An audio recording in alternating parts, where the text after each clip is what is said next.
Hello, everybody, and welcome to the third and final day of DreamHack Montreal 2018. My name's Cora Georgiou, and joining me to kick off our round of 8, we have Firebat and Lorinda joining me at the desk. Yesterday was a long day. We finished up all of our Swiss, cut to top 16, and unfortunately, because of time constraints, we had to play that top 16 off stream. But today, we are going to be seeing each and every match that plays out. Firebat, how are you doing today? You looking forward to the matches we've got? Yeah, definitely looking forward to it. It's always the most exciting part of the tournament when you get to see all of the final competitors clash and eventually crown the champion. Yeah, and it is a stacked top 8. I feel like I say that every time at DreamHack, and it's like, oh, he's just saying that. Look for yourselves when the bracket comes up. This is one of the strongest top 8s of the year so far, I believe. We have some very notable names in this top 8, and the top 16 was absolutely no different. Of course, we did lose some of the very popular Hearthstone players in that top 16. Orange and Amnesiac very notably did lose in their round of 16 matches, but we are in for a treat today, and let's go ahead and take a look at exactly what went down in that round of 16. Our first match of the day is going to be Feno versus Jarla. Feno had a 3-0 victory versus level 9001, who unfortunately we never got to see on stream, but he did make a top 16 finish, so congratulations to him. And then Jarla with a 3-1 victory over ZLSJS. Below that, we've got Dokpone with a 3-1 victory over Plants, Impact with a 3-1 victory over Seohyun. So that's going to be our second match. Then we have Orange, unfortunately, falling to G. G being the one name in this bracket that we are really not familiar with, so excited to see him play. He's brought an all-aggro lineup to this tournament, so we'll have to see how that works out. One previous tournament for G on my record, and he went 1-4. Ooh. Okay. That's important, though, because if you go 1-4, it means you've stuck it out longer than you needed to and gained that bit of experience. That seems to be paying off for G in this one, second time around. Sure, yeah, the experience must have done something. Yeah. He's made it a lot better than 1-4 this time, that's for sure. Yeah, and he's going to be going up against Gallon, who had a 3-1 victory over our DreamHack Austin 2018 champion, Amnesiac. And then below that, Just Saiyan with a 3-0 sweep over Tare, so faring a lot better than his Tempo Storm teammate Amnesiac, and he's going to be playing against the currently lauded best player in the world, Hunter Ace, who had a grueling 3-1 victory over Hot Meowth. And when I say grueling, normally I'm using it as a buzzword.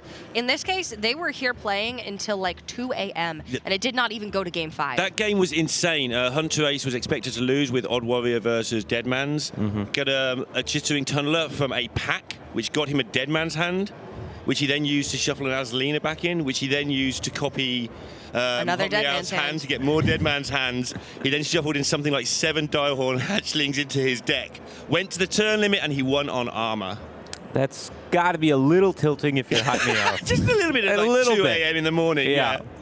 If it had gone to game number 5, it would have then been the Deadman's Warrior for Hot Meowth versus the Togwaggle Druid from Hunter Ace, and there's Azalina in that deck, so they can theoretically go infinite in that matchup as well.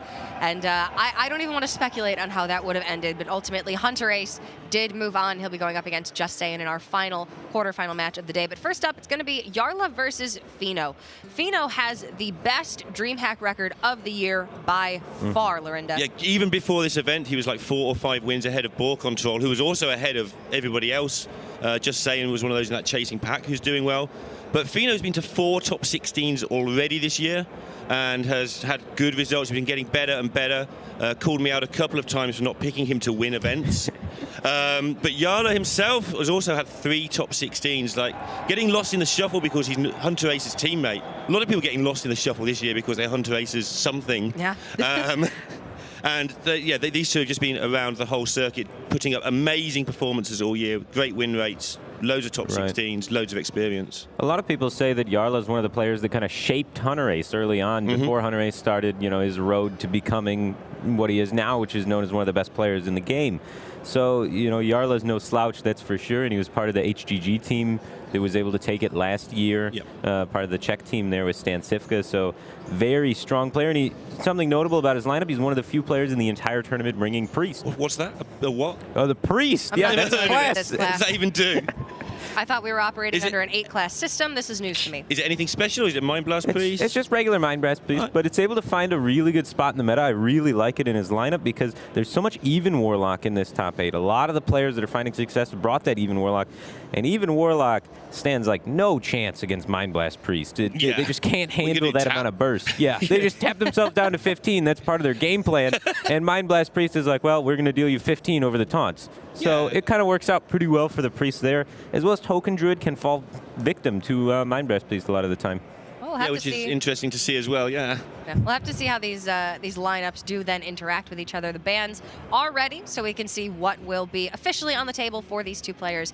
Important to note, Feno went 9-0 in the Swiss. He was undefeated in Swiss, so he's currently 10-0 in the tournament. If he wins the entire tournament, he will match Ike's DreamHack record of a 13-0 championship. Jarla's Rogue has been banned. Feno's Rogue banned away as well. He was bragging about how well he was doing with that Rogue yesterday. I don't think he lost a single game with it. Yeah, I mean, he was winning pretty... I think he may have lost one aggro match, but then he wins the next one. He faced a lot of aggro and beat most of it at the very least, possibly all of it.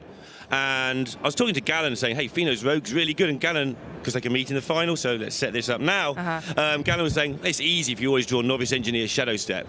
Yeah, for 9 rounds of Swiss, I'm sure that's exactly what happened, Gallon. Hey, Gallon's one to talk. He had Wild Growth Nourish and like 3 consecutive Token Druid games. It turns out if you put cards in your deck, you can draw them. Sometimes it works out in your favor. So it's going to be Jarla's Hunter Druid Priest against Feno's Druid Warrior Warlock. Firebat, looking at the archetypes, are you seeing an edge here for either player? I would give a slight edge towards Jarla. He has kind of all the answers. They just need to line up in the right way. I feel like the Mind Blast Priest can take down either the Token Druid or the Even Warlock. So the only obstacle for that deck is the Odd Warrior, which can shut it down. And the Odd Warrior is generally pretty weak against the Death Rattle Hunter from Jarla's lineup. So if he can just maybe lead off with the Druid, then counterpick accordingly, I think he can end up with a pretty good chance to be able to take this series. These top 8's always interesting to me with that sort of counter-picking, though, because they've had all night, or most of it at least, to think about their first picks. So it's not like when you just go into your next round after 6 minutes after Swiss, you go into your next game, you find out you ban the obvious, you play the first deck, obviously. They've had all night to go, oh yeah, he's probably going to do this first, so maybe I do this, so maybe... A lot more mind games come in these very first rounds of the day.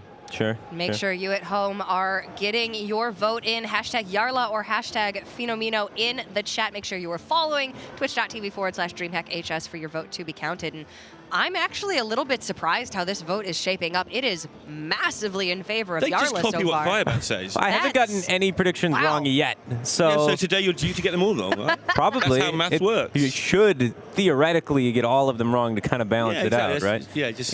That's how... That's how reverting to the mean works like that, right? That's exactly how it works. I'm picking Feno. Anyway, of course you are. Yeah. What do you mean? Of course I am. I usually am, Nordwin's biggest fan, but today I think Feno has given me enough grief for not picking him. Amnesiac tried that, so I picked him and he lost.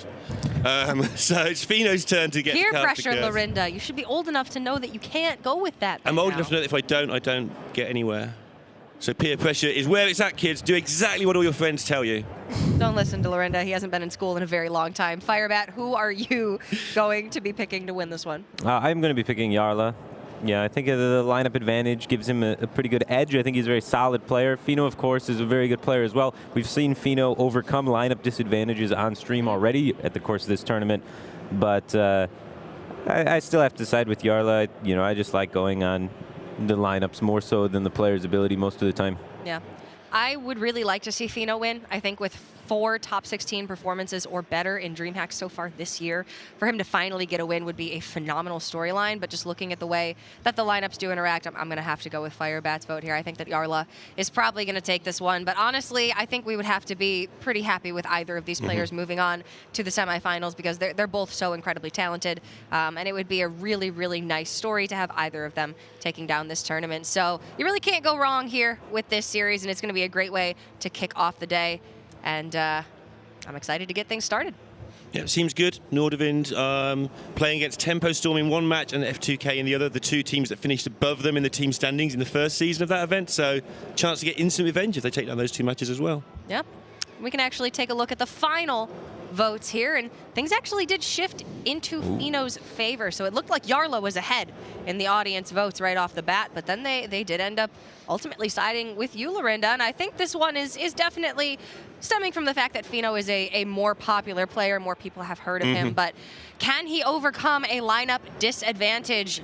Will Feno be able to finally take it to the semifinals in a DreamHack event, or is he just going to be cursed with another top 8 finish? We'll find out here. It's going to be Feno versus Jarla in our first top 8 match.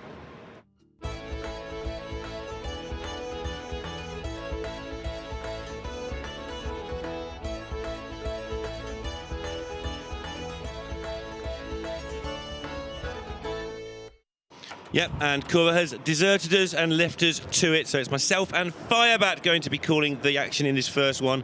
And as you've said quite a lot about it already. What else do you think's good apart from the Mind Blast piece? You talked about it extensively because he's the only one with it. I don't know if it's technically good. There's not a lot of data about Mind Blast Priest. There's basically Jarla playing it, and that's the whole field playing it for the most part. So there's not too much to go on, and a lot of this is going to depend on, is Mind Blast Priest actually a real deck? Are those numbers real? Is the sample that we have on those, the stats on Mind Blast Priest actually good enough to dictate anything? I'm not 100% positive on that. The sketchiest thing is Mind Blast favored against Token Druid, question mark? Like, the stats say yes, but so they've got the Psychic Scream on their side, but also the Druid can just armor out of sight. So I'm going to see how that one works out. And we are going to see the Malygos Druid come out from Jarla as the opening, which is kind of the predicted opening. When you have the lineup advantage, you kind of scout with your weakest deck and then save the other decks for different purposes. So that's kind of what I expected to see happen here. And Feno most likely anticipated this and happens to pick Token Druid as the deck he wants to play into it. How do you see this going then? Is there anything different that's worth knowing? Between the two Druid mirrors, typically speaking, I would have to give the edge towards Token Druid, and they can just kind of kill you out of nowhere, which the Malygos Druid needs a little bit more time. Malygos Druid, what they're going to try and do is just stabilize and be able to play down their Malygos as a 9-mana minion. There's no naturalizes in the Token Druid deck list. It doesn't have any great way to capitalize on removing big threats like the Lich King or Malygos if they come out while being ahead on tempo. And neither player drawing Wild Growth going to make the game. Neither player drawing any sort of ramp at all, unless you count, well, yeah, none. Unless you count what? Unless you count Ultimate Infestation as ramp. No, that doesn't quite work. No ramp at all. And I think that favors the tokens very slightly, just because they have things they can do early in the game. Yeah. It's definitely more important for a Malygos Druid to be getting towards that ramp. They almost always like nourish for crystals, for example, just because they have so many ways that they can spend that extra mana if they are able to find it. Jarla does have some important tech for this matchup. He has that Starfall that you see in the hand and the MC tech. Those are both tech cards that kind of shine against the Token Druid, so it's pretty key that he's able to find those and pretty smart to have those included in his deck for this matchup. Well, going into next turn, we will see how they're intending to approach this. Now they've both got a little bit of ramp going their way, and Feno in particular is going to have a lot of early decisions to make as to exactly how he wants to, how much pressure he wants to do, how much he wants to play around spreading play, what sort of way he wants to keep that health total under control. Yeah, if he goes too aggressively onto the board with the teachers, all of a sudden Spreading Plague is going to kill him, and if he goes too slow onto the board, all of a sudden Jarla's going to have time to make it to those big minions that he has no answer to. So it's all going to come down to, you know, your hand reads, how much pressure you feel like you have to exert with your own hand, and the game will shape up from there. When these guys are finishing at 1 or 2 a.m. and getting up reasonably early for the next day, how important is having the team behind you? I know, you know, having friends, whatever it is, who do the work for you while you sleep? I don't know. I usually do all the work myself anyway. I'm not going to, you know, trust someone to study my opponent's deck list for me, because at the end of the day, you got to know it anyway. So even if you have people helping you out, you still have to do it all yourself. I think it's always nice to take the stairs in the morning after a really long day instead of the elevator. You know, get the blood flowing a little bit. It's a nice 35-minute walk down to the stadium from the hotel. For the us elevator anyway. gets my blood flowing anyway, because people walking down from floor number 1 for one floor. Oh, yeah. That gets my blood really flowing really quickly. It's like, what are you doing? I'm trying to get to floor 17. Violent Teacher taken down, not getting too much value here for Feno. He's playing the kind of older build of Token Druid, so it does need to get value off the Violent Teachers. It doesn't have the Floop, and it doesn't have you know, the strong cell scavengers to build as many boards as the new version of Token Druid tends to do. Yeah, I like the fact that Feno has brought this version because he was actively tweeting how he doesn't believe the new version. I think we've seen the new version is real over the course of this event, but Manu sticks to what he's saying. Some people say that and then they'll chicken out when it comes to the event and say, oh, I'll go with the flow. But Feno sticks to what he believes and what his team have helped him believe, and he still thinks this is the better version for what he needs to do. Yeah, a lot of people are torn on that. We have a lot of the Chinese players. They just had the HCT China qualifiers happen, and almost all of the Chinese players are playing the old version of Token Druid rather than the new version of Token Druid. I think we've seen that the new version stacks up well in the mirror, though. It does. The new version's a lot better in the mirror, and the new version's a lot better against Odd Warrior, would be the two matchups I'd say the new version excels. And the old version, I would say, is a lot better against things like Zoo and the other aggressive decks of the format. And it feels generally more consistent. It can get that Violet Teacher out on 4 so many different ways, so it's always got some sort of board. But like you say, it hasn't got that killer punch that maybe the new version has to punch through those slow control decks. Yeah, it's not nearly as good against even Warlock as the newer version is, that's for sure, or Odd Warrior, anything with bunches of removal, because it simply makes less boards. Really interesting that you just change basically a handful of cards to do very similar things, and you've just suddenly got a whole new deck that does totally different matchup percentages. So, Feno deciding to go for the push here. He's a little bit vulnerable to spreading Plague at the moment, but fortunate enough for him, there's no spreading Plague on the side of Jarla, and he kind of sniffed that out when he did play that Giggling Inventor last turn. So he's making a read off of that there's not going to be a Plague coming out. Yeah, that's nice. And he also has a hand that can half deal with a Plague. I mean, he doesn't want to see a Plague. It's the read he's going on. But if he happens to be wrong, the swipe and the branching paths can at least help him chew through it reasonably well. If this was an army of 1/2s, then the Plague would just destroy it. But he can get through it in 2 turns, which is probably a consideration. Yeah. Is there ever a case for making this board a turn later, though, so your opponent doesn't go into their UI turn and Plague? They've got a decision to make there? The UI turn is not for a little while. He's only on 8 mana, but I like going for it now just because you have the Branching Paths coin swipe. So, you know, worst comes to worst, you buff up your minions, you swipe them in the face, and you trade down all of the Plague tokens, and you're just right there keeping the pressure going. And if they haven't got a removal for it, which, you know, Jarla has to some degree, but not great, you are tempted to push a lot of damage going into this next turn. I think we're going to see the Giggling Inventor come down here. Jarla does not need to use the Starfall yet. But yeah, you can see the tech cards paying dividends for him. Both the Starfall and the MC tech are going to be absolutely huge in this game. You know what else is huge? It's that card on the other side. We talk about Jarla having no Plague, but now Feno picking up a Plague with decisions to make, because he's got a way of removing this board without plaguing it, but also it's a very tempting Plague Well, board. it makes only 2 tokens because the Violet Teacher token happens first, and then the Plague triggers. So Feno actually has 4 minions in play if you choose to go for the Plague. So 2 1/5s for 6 mana, not as appealing as it would seem at first glance. You'll probably get another chance later to get 3 or 4. Right. There's a Malfurion still to come, and those fun turns. Usually you can get some turns where you maybe trade in a Wisping Woods into their Plague and then go for Plague them back and solo the Forestier Plague, and it can get pretty absurd. Yeah, Plague and Azalina are the 2 cards of the tournament where all hell breaks loose when you're both playing that card. Time waits for no one. So yeah, just opting to go for the swipe, try and clean up the board as much as he can. Might even see the Spellstone come out. He is under the impression that there is no Plague on Jarla's side, and that's just based off that turn 5 Giggling Inventor that Feno played. Yeah, because this is the sort of board that's a lot weaker to Plague. Now your swipe's gone, you've got the 1/1s chilling on the board. Suddenly the Plague makes a massive difference if Jarla can pick it up. Yeah, Jarla had 2 opportunities where Plague was good. So Feno's like, there's no way you have it. And that's why he feels comfortable making this line of play. And it's not picked up off the top for Jarla, so he's still on the back foot a bit here. He does have the ability to get that Twig, you know, started now. Starfall and Twig. Yeah. It might be a thing he can do here, just to get things going into his UI turn. You probably have to do it. There's not really all that many other appealing options.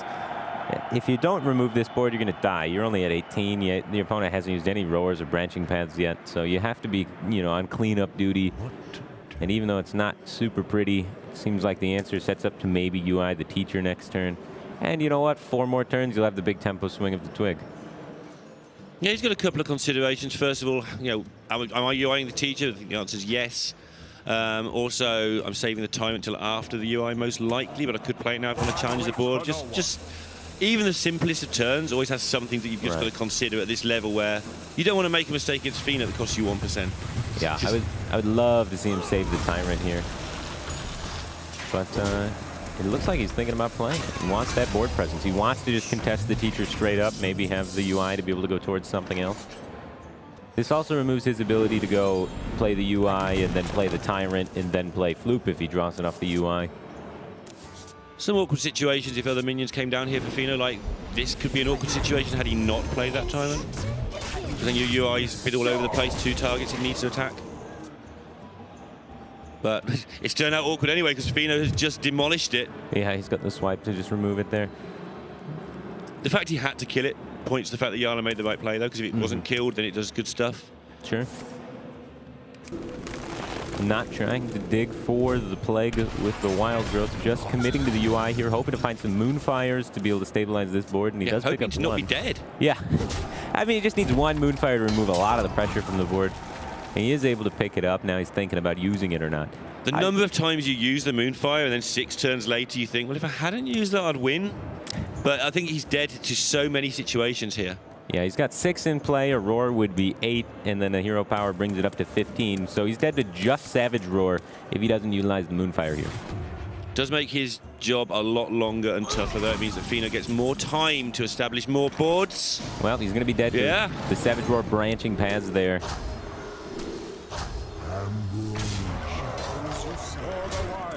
And Feno just getting that early whiff that there's no spreading plague. Tested for it a couple of times and got to the point where, okay, I've come this far. I've got to stick with this game plan, make these wide boards that I'm supposed to make. I think I'm safe. Get it done.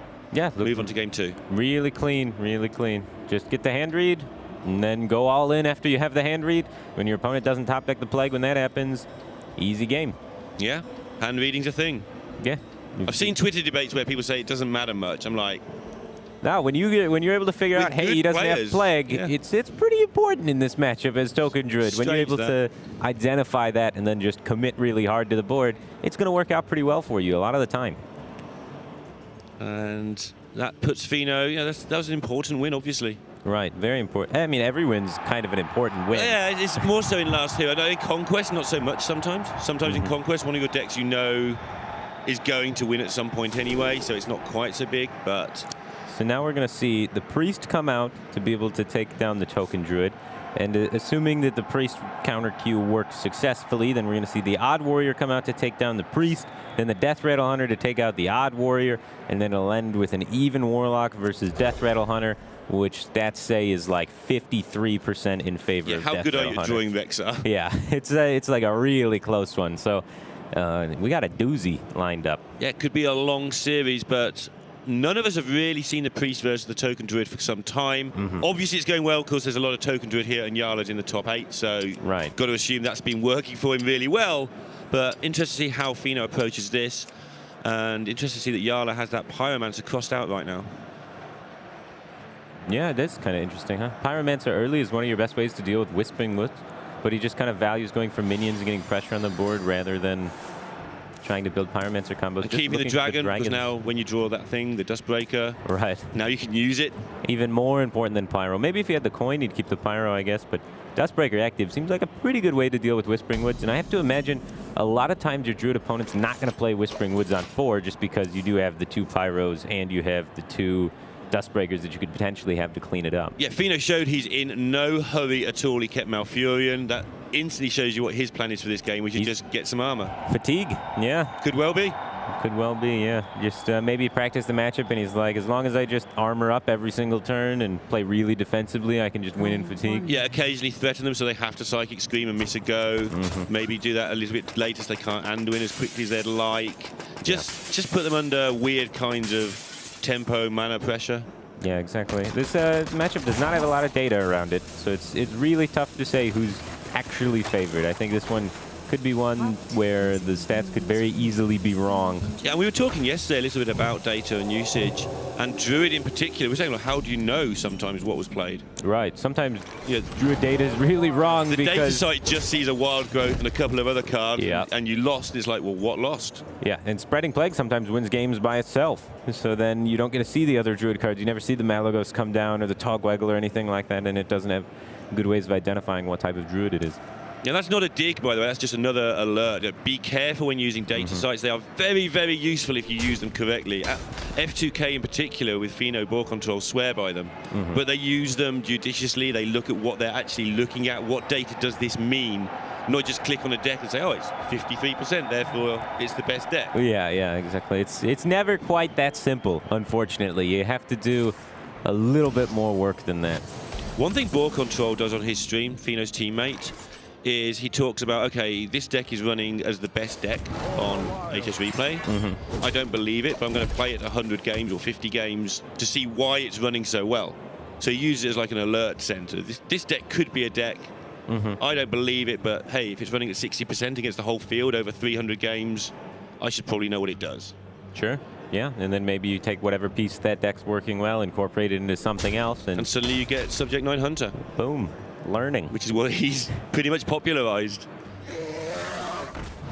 Jarla is super far ahead on board. This matchup seems to be going pretty well for him. He's picked up the Dustbreaker to be able to AoE down whatever Feno happens to do. He's got the the Mass Silence there with Mass Dispel to be able to stop some Soul of the Forest boards. And even more AoE with the Primordial Drake, and he already has Alex and Anduin for the late game closer there. Feno's going to need to pick up some removal for these minions, otherwise this whole gain armor with Malfurion strategy anymore is not going to work. If their opponent has the board, they're just going to get through chip damage every single turn, and I think a lot of players tend to forget that about the Mind Blast Priest. They're like, oh, they have such limited damage, you can just out-armor them with so many classes. They have a lot of thick minions in that deck. Violet Drakes are big, Primordial Drakes are massive, so you have to remove so many things. Yeah, then Anduin's still a good closing card. Went back to my Mind Blast, always has been, obviously. And we're starting to see now, if you just look at natural-looking plays, why this is Priest-favored.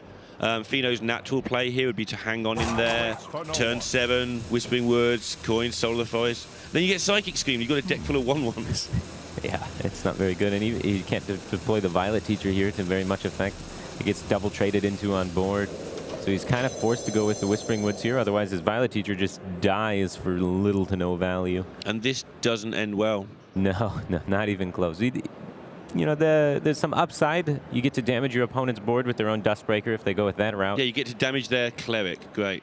Yeah, and, well, it does 3 damage to the Drake as well. And this way they don't have the mana to go with the Divine Hymn if they are clearing with the Dustbreaker. Worst case scenario, they go like Wild Pyromancer, Powered Shield, Divine Hymn, draw 3 cards. So at least that's not happening to Feno, but he's not going to be happy about this Dustbreaker, that's for sure. Love this long think here from Jarla, actually, because now he's picked up the Pyromancer. He's trying to work out how... I think we end up seeing Dustbreaker, don't get me wrong, but how greedy can I be? I can pick off 2 minions, get a draw card. If I'm not dead on next turn to 6 mana with a coin, maybe I can be even greedier and just keep this back. I don't think he's going to, but he's looking for the opportunity to be greedy. Sure. Yeah. He would be facing down, like if he doesn't go for the Dustbreaker here, that means there's going to be 5 double Savage Roar just kills you, I think. Yeah, so 5 minions in play plus the face, then it means each Savage Roar is hitting for 12, so that's 24 from Savage Roar plus the 5 29 is 29, yeah. I mean, you can heal to 30 and be alive at 1. It just doesn't seem smart. So yeah, he is going to go with the Dustbreaker eventually, just evaluating all of his options, making sure to keep his long-term game plan in mind. Something we've seen about the very top players, I think they're almost uniquely, apart from maybe Casey now, use all of their time for a lot of their decisions, just for those sort of, they want to look through those options, all the options that are counterintuitive. Just once in a while you see one that's counterintuitive and suddenly it's like, oh, yeah, he has to Mossy Horror my board away and I lose less cards. Yeah, whenever I'm streaming, I always like to talk about what the best play is, and then I like to talk about the next 5 other plays that are all really dumb. And then once in a while, the dumb one, you just suddenly click, hang on. Yeah, sometimes it works out, but it's always important to look at all of the dumb options before you settle on the good option, because you have the time, you might as well use it. I also find if it's in your head that the dumb option was a thing you could do, sometimes 3 turns later, The situation's changed. The dumb option is actually really good now. Right. And you wouldn't have thought of it if you'd had to start from scratch with 75 seconds. Of course, you've already had the thought process of, hey, maybe dumb options, yeah, a thing that maybe I could do if something changes, then the thing changes. That especially applies with like weird combos and things that are pretty atypical, especially after Azalina's happen or packs are opened and stuff like that. You can just identify some weird, kooky synergies that might be good later on. Well, like chittering, tunneling your opponent's dead man's hand into Yeah, Azalina. like something like that. You thought about that 12 turns before, just in case? Yeah, I mean, you kind of have to a little bit. You always have to be trying to figure out, how do you win? Got a feel for Hot Meowth reaching that top 16, losing to that, and last year here he was top 4. So, good, happy hunting ground for him, but Hunter Ace ground is always tricky ground to beat. Maybe taking a little too long there. Unable to play the Twilight Drake down. I think he was contemplating about maybe Mind Control Tech or something like that, but Mind Control Tech is not in the list for Feno. He's playing the old school Token Druid. And so that Twilight Drake not coming down is kind of a big deal. There's not really a punish in Feno's deck for that, besides maybe the Spreading Plague. But it seemed like Jarla wanted to play it and just ran out of time at the end there. The animation started coming down. Do you see that more and more in top-level play? You don't see it a lot, but you know, once or twice a tournament, somebody will do that. Rope out a turn. Yeah, saw Muzzy when he won here last year. I think he missed twice finishing off the Vizakas combo, and left lethal on board and like won the next turn. And one of those he nearly got punished for. Oh my, that's always a bummer. The worst is when you're playing against Hunter and you like find that cool lethal, and then you have to wait for all the trap animations to go off when they have like 3 or 4 traps up, and then you miss it due to the fact of the animations taking forever for things like freezing trap and snake trap and whatnot. But if you're a pro player and you play the deck slot, you've got to factor that timing in. If there's something cool here, I need to start now. Yeah, that's Miracle true. Rogue was always the one to talk about that with. It's like you have to start at the start of your turn if you're going to draw 16 cards. Miracle Rogue, and back in the day, Patron as well. Luna is one that players. I've seen people mess up recently. Okay. Where they haven't gone too quickly, they're going to draw their whole deck, but they just can't, because every mage card has a long animation. Right, and you have to reevaluate because it's always the top deck. Yeah, so you just have to go. If you're going to do a Luna turn, just play your Sorcerer's Apprentice and just start casting the right-hand card and see what happens. Is it time for this Malfurion that's been kept since the Mulligan? It is a lot of minions to put onto the board in fear of that Psychic Scream. Would be a lot of 1/1s added to his deck. But is it fear, or is it actually not a bad bait if you play Malfurion and then you still got another reload coming up? It's going to happen at some point. You're getting Psychic Screamed in this game at some point. Or maybe you win next turn and don't get Psychic Screamed. I like this commitment to the board. The Soul of the Forest kind of demands the Psychic Scream more so than the Malfurion does. It's a stickier board. I've watched enough Feno in my life to recognize this look. This is the look of, I mustn't swear when he Psychic Screams me. This is the, I know it's not coming as it happens, but this is the, I know it's coming look. Yeah. He's actually got a better play than Psychic Scream here. The Master Spell, able to allow him to keep his own Twilight Drake in play, clean up the entire board here. Pretty devastating. And that means he's going to have Psychic Screams in the future. As you highlighted right at the start of the game, the follow-ups are going to be devastating too. But Feno has managed to pace the game okay, so that wasn't, I mean, it's devastating, but he was always going to lose a board or two. He's still at least got reloads available. The Malfurion he kept is looking pretty tasty, at least to get him back into the game. Sure, have a chance at least. No Shadow Visions for Jarla, so he's going to have to find his, assuming Feno can deal with these big dragons that are coming. Yeah, exactly. There's going to be an 8/8 on the field. That's big. Yeah, Druids don't like 8/8s. Druids do not. They sometimes do if you have the Naturalizes in your Druid deck, but Token Druid does not run Naturalize, and Feno's deck is no exception to that. Well, they should. Some of them tech it in. It's a one-of tech here and there. That's sort of a ladder tech where you know your opponent knows you haven't got any Naturalizers, so you run one and just blow their game plan up. You get some sneaky lethals sometimes too, able to go through taunts with Divine Shield. And then you see your name on Twitter. This guy's playing this deck. What an idiot. I lost. Well, Feno's doing the best to generate another board. He obviously has to play to the outs of drawing the buffs, but there's plenty of them in there. It's a good out to play to. And getting both Arcane Tyrants down is pretty powerful. Those are difficult for Jarla to remove. The old 4-attack minions against Priest. Oh, I haven't done that one for a while. Because Priests don't play like Death or Pain much anymore. Like the memes slid away over the years. Yeah. resurrected by Firebat. People don't even play Priest anymore. Yeah, let alone, really, yeah. let alone some specific Priest cards. It's pretty weird, actually, because I've been casting a lot of HGG, and they have to play every class. So I'd sort of not realised until I got here on day one, like how much Priest has just vanished. And Shudderwock as well is another deck we're seeing a lot of in HGG. I think only Doc Pone's the one who's playing it here. I think that's about it. Yeah, I was surprised that it's so low. It's actually quite popular in the APAC playoffs. I think there was like 20 players that brought it to the APAC playoffs. Okay, so it's like 1 in 3, 1 in 4. Yeah, it was actually like it was like 5th most popular deck or something. And it should be alright in this sort of grindy, mid-rangey meta as well. It should perform just fine. Yeah. But I think a lot of people here expect it to be aggroed down, and Shudderwock, yeah, it can hang on, but it doesn't enjoy a whole day of aggro when you've got to win 7 out of 9 matches. It hasn't been doing bad for Takpone. It's been having a lot of success. So yeah. Yeah, we've seen him do well with that deck. We'll see him again after this match. Great to see him getting his reputation out there as a great player. Yeah, his second tournament of the year, right? Yeah, second tournament of the year. He's been slacking a little bit as far as, play time is concerned, but Too often we judge people by the first time we see them, which is a number of things. Maybe they didn't prepare, maybe they're nervous, whatever.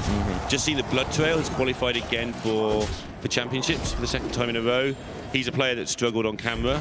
Okay. But you don't get through your region's top 4 2 times in a row unless you're really good at Hearthstone. Right. Yeah, maybe once you can sneak through, but if you do it again, you can put the first one down to the guy who was probably nervous on stream. Another board presented, a little bit worrisome for Jarla. He needs to find a way to deal with, at least 2 of these minions, if not 3, to feel really comfortable. Probably just go with Primordial Drake, take a bunch of trades, divine him up, heal yourself and the minions out of range. You got a taunt in the way and plenty of stats on the board. Yeah, it looks like a hard game to lose. He's still, though, being maximum greed because he knows that in the 1% that he could lose it, Feno will find the way to find that 1%. So make sure you tidy up the best you can. There's some maybe Scale Worm plays, but I don't know. I quite like the Primordial Drake, so I'm interested to see what direction he's going here with this Scale Worm. Well, won't be face. There's only a rush. But yeah, long term, obviously. I think it may be just the best chance he gets us to use the Scale Worm. It challenges the board that's left over. Right. And when else are you going to use this Scale Worm if not now? The Druid doesn't play many big minions. He's got another teacher left. I don't know. It's interesting. But it's out there to challenge it. He's saving the battle cry of these Primordial Drakes pretty religiously. He really wants those to hit those Whispering Woods. He hasn't seen any Whispering Woods, right? Or you've seen one copy of Whispering Woods already? Yeah. He dealt with that so quickly we didn't even notice. Yeah, it was just piece of cake. Yeah, this does put more stats in play for him, right? He gets a 5-4 and a 4-4 rather than a 4-8 in play, so it's about the same amount of removal, but more stats in play. But the downside is there's not any taunt, so he's not really afraid of dying. Is something that's going to show. It's also probably going to force Feno to trade, so it might preserve his health total pretty well. Sure. Feno can't really afford to, even if he's got a couple of buffs, sometimes you take a cheeky 12 damage or something here, but not going to be able to because he might just lose in the next 2 turns if he goes with that. It does seem like he's under a little bit of pressure. Yeah. It's not a board you can play particularly well against. No. There's just nothing that really looks fun here for Feno. Yeah, I'm trying to piece together how does he come back from this. What is the direction he takes here? He can't. UI something, draw 5 cards, hope they're good. Yeah, I think that's the play, but it's like that doesn't Which feel. 5 cards do you need? Yeah. Yeah. You might have an idea. I don't know if you could make that read that there's no Scream in hand yet. Maybe just go turbo. Hope they have. I mean, we can see the double Primordial Drake, which makes it easy for us. But Feno's plan is probably just get it out there quick and hope that he hasn't got the answers now. I would love to be able to put a board out there that Jarla would want a Psychic Scream, especially because Jarla has so many minions in play, so he'd be Psychic Screaming his own board away. But I don't know how Feno does that with the hand he has right now. He's got Whispering Woods plus Power of the Wild, Strategical note, double swipe plus hero power is 11. Right, that's so a maybe lot. he can use that to an advantage to try and get a surprise win. You know what I mean? It's a different thing he can set up. And just a nice little lethal without having anything in play kind of thing. So yeah, he's accumulating quite a large amount of damage. You're right. If he's able to have just a few things stick, maybe connect branchings for just 4, You know, not having to get the huge roar, but just a little baby roar in there, and then follow it up with the swipes to get the job done. Priest does not have a lot of burst healing. The downside is there is potentially Alex Straza if you put in a bunch of damage and don't have a board, things of that nature. Yeah, you've got to somehow set up a board where you've got like a minion that's chipping away for 2 or 3 that feels kind of innocuous, and then suddenly you get a turn 14 or 15 where Alex can't heal you and you kill them from 15, say. Yeah. I mean, it's all, we're talking about how can he win, not this is going to happen. Like, right. what is his strategical advantage? Well, now he has an UI as well, so over 2 turns, which is no fun against Priest because they're healing his burst. Now you've got 16, 19 damage over 2 turns just from 2 hero powers. He really only needs to make 5 damage happen. Yeah, and then at least he's got some sort of thing that he can do. Yeah. And again, Jarla occupying this board the way he is almost preventing a lot of that damage at source. Even getting 1 damage to face is going to be difficult to Feno here. Yeah, you just can't get anything on the board. He's been off the board since turn 4 this game, really. So just hasn't been able to get a foot onto the field to really make anything happen. What else might he be able to do with his hand? Not a lot is the answer to that. Yeah, he's going to feel really sad as this Primordial Drake comes down and just kills about everything.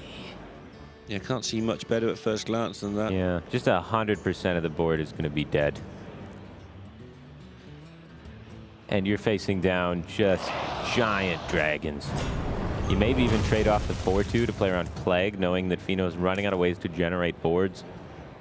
Take it nice and slow. Looking back at the fatigue option, Feno has managed to stay above 30, so he could still get away with it if he can somehow clear the board. He has to kill an 8-8, and he has to kill not only this 4-8, but another 4-8, and another 4-5, and the 4-6. But for what he can see, he can only see these 2. Right. So well, he knows that if you go for fatigue, you know yeah, they're coming at some point, but you will have time to also find things. Sure. But all of his options seem to not get there. Yeah, and here comes the Wisp Soul. Jarla can find a Psychic Scream to throw this into Feno's deck. But does he need to? Is there another option? That seems almost good enough. That is good enough, right? The Wild Pyromancer. You saw a little fist bump there from Jarla, too. The Wild Pyromancer plus the Shadow Visions plus the Divine Hymn is going to be able to clear the entire board. Yeah, then there must be a Shadow Visions that, yeah. Shadow Visions will hit some spell power then with you Divine Shield is Hymn, remaining. you give Pyromancer some more juice. Right, another Divine Hymn. You could hit the other Shadow Visions. I think it's got to be 100% of the Shadow Vision hits the spell that you can play alongside the Divine Hymn. Yeah, there's not many expensive spells in the deck. Yeah, only just Scream. that Scream. Right. So this will be able to clear up the board and keep the pressure going. And then Feno's down to a lame-looking burn plan. Or swipe away the minions and hope they never have another minion, which is equally lame-looking. Priest is looking pretty. You know, I thought the stats say that this matchup's super favored for Priest. A lot of players tend to say, nah, Druid can still fatigue him.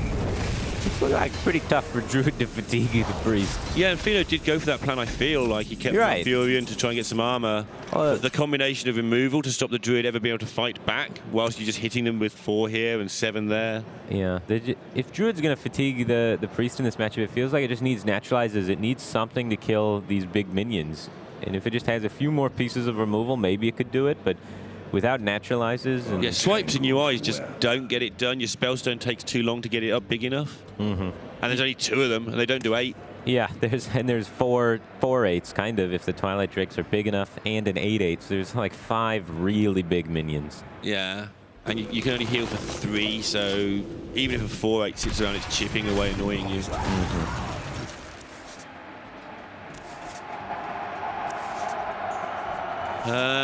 Giggling Inventor to try and establish a board. Ugh. Now your opponent's just going to start pinging things as well, just make it so that your board's never as wide as you want. We can see as well there's even that more removal hanging around. The Cabal can take away some of the Giggling Inventor from you and use it against you. I'd really like to see just the Alex come down here. I think it's time. Get that 8/8 in play. Start using your hero powers to pave the way for Alex Straza to connect to the face. Yeah, he has to consider the fact his opponent's just drawn 5 cards, so maybe he wants to test for various bits and pieces first. I think Alex Straza is the natural play, though. Looks like he's going to be. He's debating between either Alexstrasza or clear the 5/5, right? Those are the only two options. Yeah. So he's going to clear the 5/5. It looks like playing super defensively. Well, there goes another minion. Yeah. Not too bad of a top deck there for him. Nice 3-mana 5/4 able to come down. Tiny bit of information there for Feno. Not that he's much use to him. Knows there's a dragon in hand. Yeah, well. But this late, that is at least some info. There's not many dragons it can be. You're expecting it to be Alexstrasza by now, I should think. Bad news for him is there's two of them. Right. And they both do really good jobs. And the Primordial Drake. I think I've mentioned it probably way too many times if you watched all my casts with Feno playing, but his attitude change has been marked over the last 18 months. He's still in there trying to win this game. And previously he wouldn't be? He'd just be like, get out of my, I'm getting out of this game. Oh, I want to play game 3. Well, he spoke maybe too soon. Yeah, well, but he still gave it 75 seconds before doing so. Right, he thought about it very deeply before he decided that, oh, geez, there's just no way. Thanks, Feno. Yeah, it seemed like a really uphill battle, and Jarla kind of just had all the tools. He had all the mid-rangey dragons. Important to note there, he mulliganed away the Wild Pyromancer, so if you're playing some Priest on the ladder, don't keep Wild Pyromancer against Token Druid. Yeah. I would copy Jarla's mulligan choices. And it never looked like he needed it. I mean, right. When he drew it on turn 16 or whatever, yeah, that was a great card. Then it cleared up a board. But knowing that Feno couldn't really make a board until that late seemed to be a thing there that allowed him to throw it away. Yeah, he just wanted to win the board first with mid-rangey threats, get pressure out there, and then rely on the AoE afterwards. It seemed very smart. Was interesting, though, that Feno may have second-guessed that to some extent, because he did go for it on turn 4. He may have realized that maybe Jarla wouldn't keep a Pyromancer. Maybe. I thought maybe I can go. He knows if I'm a good player, I can't make my wood, so he doesn't keep his Pyro, so I just throw it out there. I think he just kind of had to go for the woods because as well. There was 5 power in play, so you play Teacher, just dies. Yeah, didn't help. Right, popcorn time if you're at home. Get yourself a cup of tea. Yeah, this is a very difficult matchup for the Priest to win. It is doable for the Priest to win. They can win because the Warrior has some shoddy spot removal. It only has the shield slams to kind of remove the Priest's single threats at a time. And no if you aren't Geist, though. Right, that's a big deal. With not having the Geist, you can't get rid of the shield slam, so you can't limit the removal, so you can't win the board as easily as the Priest to get the chip damage in that's necessary to keep the armor in check. Yeah, and makes a big deal. You can't win the fatigue, you can't look after your minions, the Omega Assembly is easy. Just everything the Warrior needs to be comfortable is hanging around. Yeah, in order for Priest to win, they got to have an early Twilight Drake kind of stick, keep the armor in check. Then they need that card right there, Shadow Reaper Anduin early, and then they need Alexstrasza early, and they can kind of close. The Priest can assemble a ridiculous amount of damage with the hero power and the Shadow Visions and the Mind Blasts, so they can potentially win. Hearthstone decks are beautiful things these days. They have so many routes to victory beyond the thing that they do. Like in the days of, hey, here's Undertaker Hunter. Yeah. You play an Undertaker and you hit them. And you become world champion. Well, it's a little more complicated than that, but sure. But you know what I mean? Is your game plan was very linear. Right. Maybe how you executed that wasn't linear because you had to maybe defend the big minion in a certain way or put your opponent under certain pressure, make trades, whatever. But these days, you literally have a secondary game plan sometimes. Your deck can just do so many other sneaky things in a lot of these cases. It's really cool. Some of the cards that enable things like that are Shadow Visions is a really cool card that allows you to search for different things depending on the matchup and change how your deck functions depending on what you're going against is really unique. Omega Assembly is a card like that. Against some decks, you play it early. Against some decks, you always have to save it for late, so it changes the function of how your deck plays. There's so many cool new cards. And then they build in Malygos Togwaggle decks where you're supposed to just play Malygos and hit them for 3 million on the next turn, but then when that goes wrong, you just swap decks and use your opponent's deck instead and run them out of cards and all this nonsense. Yeah. Azalina's obviously made things interesting in that regard for refuel because all the games are going long. Yeah, exactly. Obviously, there's little tricks you can do with the Priest here, like Shadow Visions into Shadow Visions into Shadow Visions when Anduin's down. To just keep machine gunning, yeah. Whenever I do that, I just instantly draw the next one on the next turn, but you can get a lot of damage in if you can set that up. Sure. The downside is it's kind of expensive on your mana for the amount of damage you're getting. It's not great. You have to establish some boards to go alongside it, so it's an extra 6, not just your only 6 each turn. 4, but... Easy 10 mana, deal 6 damage every turn. Yeah. It's not good. But again, it's just extra little sneaky plans that people are finding when in trouble. Yeah. And he is in trouble right now.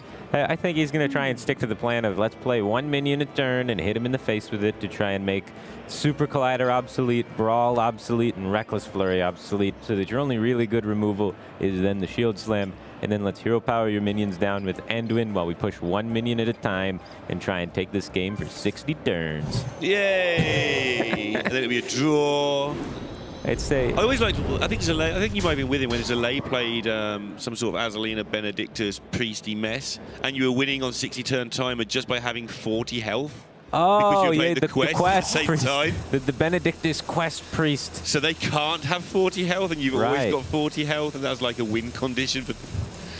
Joking win condition, but it's still there because obviously on that it would be a draw. That deck was not good. Yeah, it was fun to watch. Though. Did you have like an hour-and-a-half game at one point? Yeah, lots of hour-and-a-half games. The deck was almost guaranteed to have an hour-and-a-half game. Yeah. The first Shield Slam coming down, not on a Twilight Drake. That's a pretty big deal. Yeah. Then one of the single target removal is down. Now Jarla he's free to play the second minion of the game. Interesting how you need to know your matchups.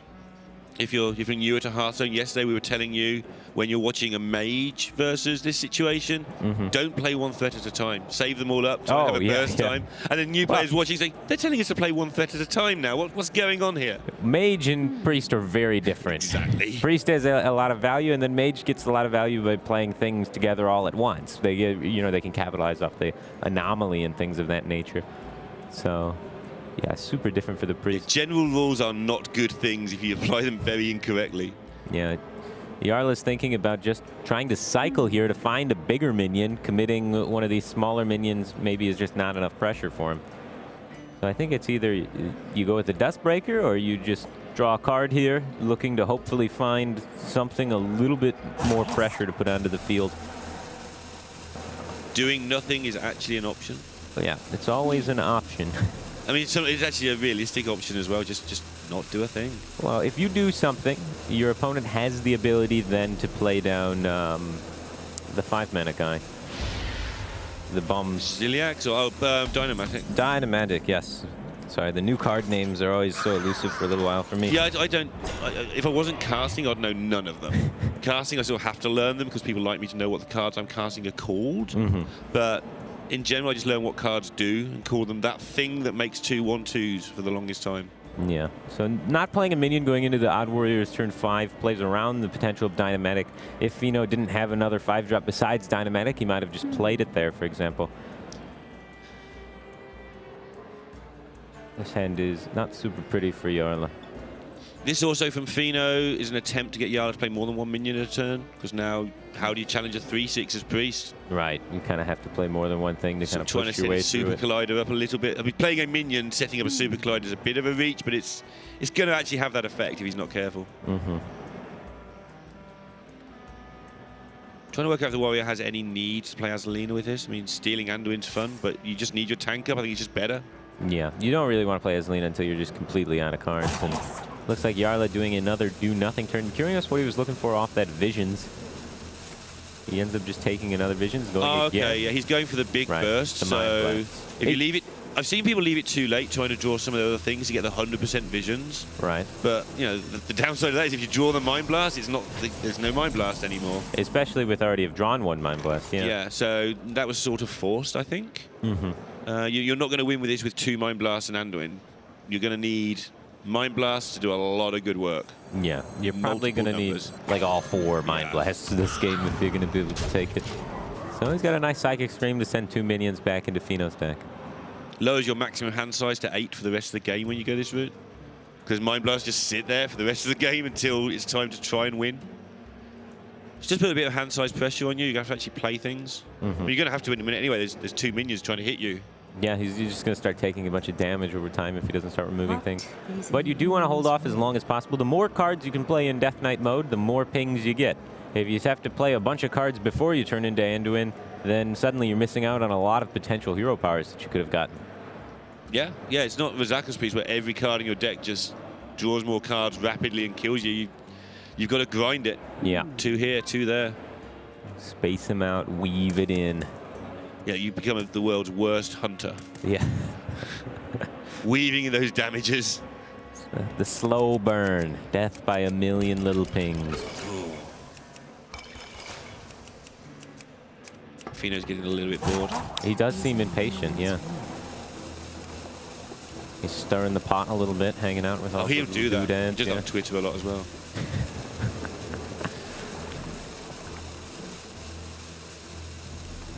Does the pot do anything, or is it just swirl around? I don't know. I don't bad at game boards. I don't play with the game boards all that much. I used to do it like all the time, what sort of stuff, and then the more I play and the more I really want to get better and better at the game, the more the game board sadly seems to get neglected. But then I watch people mess with it, I'm like, oh, that's cool. Sometimes you can do little nifty things with the game board, little memory tricks, like the board with the coconut tree in the top right. It's got 2 coconuts on it, so when one copy of a card's played, you knocked off 1 coconut. And then when another copy gets played, you knock off the other coconut. Right, well, coconuts on the casting desk, please, so I can keep track of things. So you can like break the little doodads plagues when certain things happen.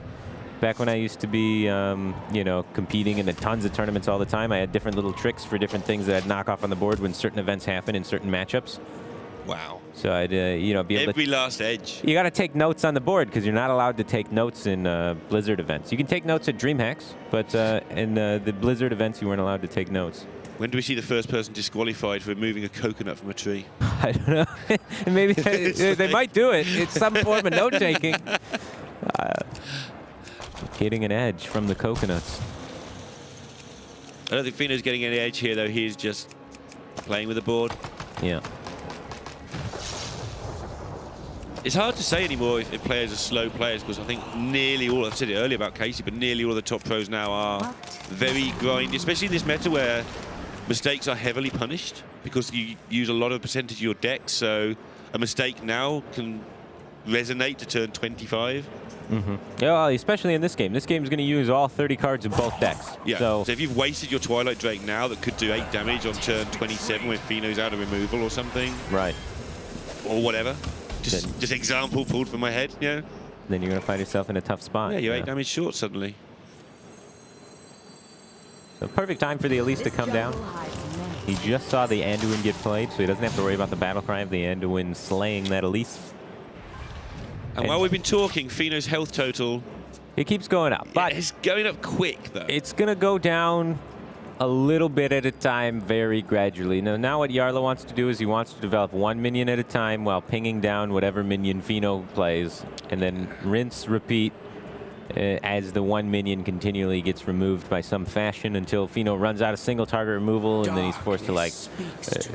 just let that minion sit there. He only has 1 more Shield Slam left, and Super Collider is pretty terrible at removing 1 minion at a time, so is Brawl, and so is Reckless Flurry. He does have double Dynamatic, though, which is... That's pretty good at removing 1 minion at a time. Yes, the Dynamatic is super good. He's looking to try and find the Dr. Boom. If he can find Dr. Boom, you know, in a reasonable time, you can actually utilize the...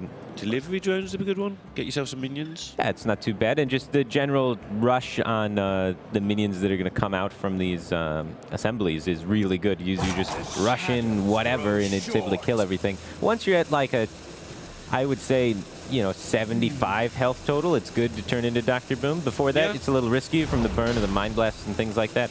But 75, a nice comfortable number. Yeah, 75 or so, and then you transition to the Boom and just remove your opponent's things. But it depends how fast, or how long it takes your opponents to get things in play. One thing I always find, I'm going to go with fascinating rather than thrilling about control matches like this. There's little interplays, like the Ziliax wants to wait until after Alexstrasza, for instance. Sure.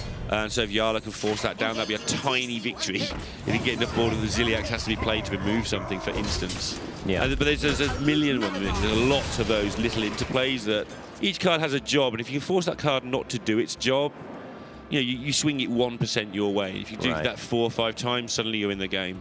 Super Collider doing its job there, being able to clean up 2 minions, and then Giggling Adventure not doing it too bad of a job for Jarla. It gets the 1 damage in on that Elise, so you could try and set up to double ping it while playing a Twilight Drake, but the MC Tech comes out alongside of it to make it so that it's a little bit harder for Jarla to get his sticky minion in play just yet. So looks like maybe a Dustbreaker to clean up with some pings to the face. Yeah, the onus is on him to try and get something done. This armor total is getting to irritating amounts now. So he's going to get the Dustbreaker down this turn, and then the Dynamatic's going to be able to trade for the Dustbreaker, and then he's going to double ping the Dynamatic while playing the Twilight Drake, and then that'll be a stabilized big minion, and then we'll wait for a while Feno tries to draw the second Shield Slam. In that time, they've both drawn 5 more cards. Feno also has 2 copies of Iron Beak Owl in his build of Odd Warriors. Interesting. Some players go down to 1. The double Iron Beak Owl gives you a reasonable chance to win against Hunter. So that would be very helpful for being able to clean up the Twilight Drakes as they come out. Yeah, Silence, I like the way it was nerfed way before we realized why. Yeah, to be able to go in the odd decks. But so not just odd, yeah, I didn't mean like that. I mean just that Silence is just really strong right now. If Silence was cheap, you know, people wouldn't be able to do all these things that they can currently do. Yeah, exactly. Not too bad of mechs there. A lot of pretty good utility. The 4 mana 5/1 rush especially is quite good. It's just a nice removal, kills something. That's all you really need for Feno. Feno's going to run into I don't want to play any of my cards issue in a minute. Might see him dump a card or 2 down that doesn't do much. Just because the hand size is just so huge. Yeah, everything's sort of got a job that it doesn't do right now. So whatever he feels the worst cards in his deck, you still see 1 or 2 things obviously he can dump down, but after that, the Twilight Acolyte Cabal combo is assembled. No. Not too many things that can hit in the matchup. You're not going to see Feno play out like a Baku or anything like that, most likely, but it is a combo that, you know, may be worth using at some point. Steal their Mechathune, that'll be it. Holding back the they Twilight get from Drake. Omega Assembly.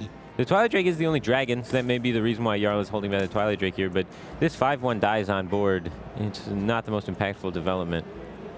I would not be too surprised to see a Super Collider charge go in here just to poke off this 5/1. It's partly what Jarla wants, though. If he's going to die anyway, might as well just not get any extra value at all out of the Collider. I mean, if you're talking a 30-turn game, we're talking about accumulation of tiny edges. Yeah, but the Collider just does not do that much in the matchup, because if the Collider's getting value, then that means your other cards would be getting value, your Brawls and Reckless Flurries that are not really ever going to be getting value. If he plays Baku here, he could find himself in a little bit of trouble, I guess, so. Yeah, he'll be worried about Anduin. Yeah. Well, I mean, Anduin's been played. He's worried about Twilight Acolyte Cabal.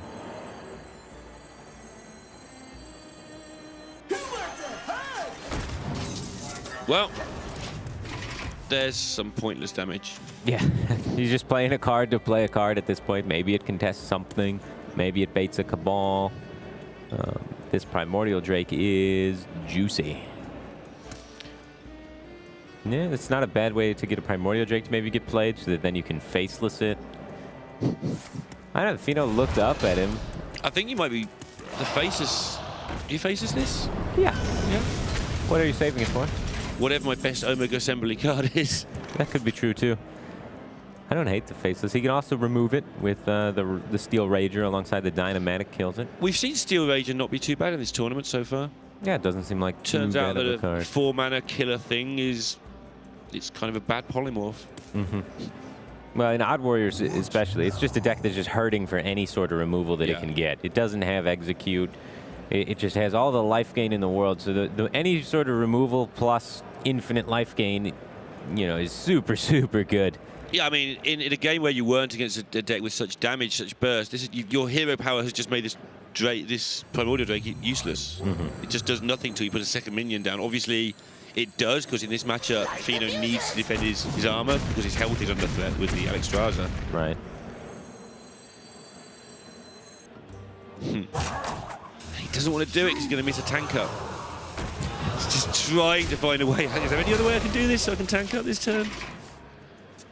Yeah, and that's the second big threat for Jarla down. He still has the second Twilight Drake, he has the second Primordial Drake, and the Alexstrasza left. So 3 big threats remaining. He does run double Cabal Shadow Priest, so those are kind of, you know, juicy, but...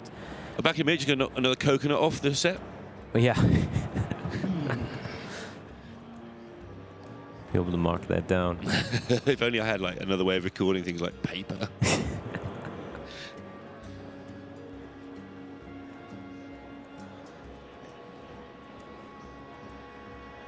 What's the minimum amount of sleep you needed in a match? Like these guys finish incredibly late, get up early the next morning. Does it affect you at all? I don't know. Usually in the last day, no matter how little sleep you got, the adrenaline carries you through, right? And the big one is Hunter Ace, the one that finished really late, but he's 4th on, so that should be okay. Yeah, he gets to sleep in. We're going to see, is he still holding back the Twilight Drake? It is the last dragon. It's looking like he's trying to hold it back still. Mind Blast number 3. So patient with this Twilight Drake. He's really wanting to get these owls out of the way. Something needs to happen for him to play the Twilight Drake, I guess. Yeah, Owl Super Collider just kills it right now. He's accumulating the hand he needs to win the game at some point. Oh, a long way to go, though. Ogre Assembly does have a lot of whiffs, doesn't it? Like when you see the card, it's like, that's amazing. Then you realize actually mechs, there's 2 or 3 good ones. Like Nullifier and Dynamatic and sometimes Cthulhu. It's a very high variance card. It can give you crazy value in a control mirror that allows you to go way over the top and outvalue your opponent, or it can give you a bunch of useless garbage that then makes you just feel sad. Well, like this. Like this. But at least it's stuff he can dump on the board. I mean, he wants better cards than that, obviously, in a game that goes the distance, but he can manage his hand size for some more time. This is a matchup in particular where you don't really win by outvaluing your opponent. You just win by out-armoring and fatiguing your opponent. Yeah, the funny thing here is if Feno needed to win in 10 turns, he could probably just start playing minions. And try and rush them down, yeah. Probably be able to rush them down. But he doesn't need to. The high win rate is just to keep pressing that button. Exactly. So, as it's a competitive tournament top 8 and Feno wants to win, no need to do the silliness. Pretty juicy Psychic Scream if he wants to take it. Put all of these weak draws in Feno's deck. Yeah. It's not that great of a Cabal, I don't think. I guess the Psychic Scream problem is if the second Ogre Assembly makes actual minions, you might want a panic button. He's got 2 Psychic Screams right now. Yeah, but you only have 1 if you use 1. Yeah, well, what are you really going to get rushed down by? I guess there is the Matriarch. That's the scary minion. But if one big minion comes out, you Twilight Acolyte Cabal it, and if a bunch of small minions come out, you Scream it. I think that's the way his hand's set up right now. So I'd like to see him use the AoE on the bunch of minions and then save the single target removal for the other threats. Yeah, and he's going to do that. Yeah. The combination of slowing it down and putting garbage in the deck. It's just this is the purpose of that card in this matchup. That's what Scream does, which typically it does more than this, but this isn't a very good screaming matchup. I don't know. I might be screaming after the 30 minutes of it.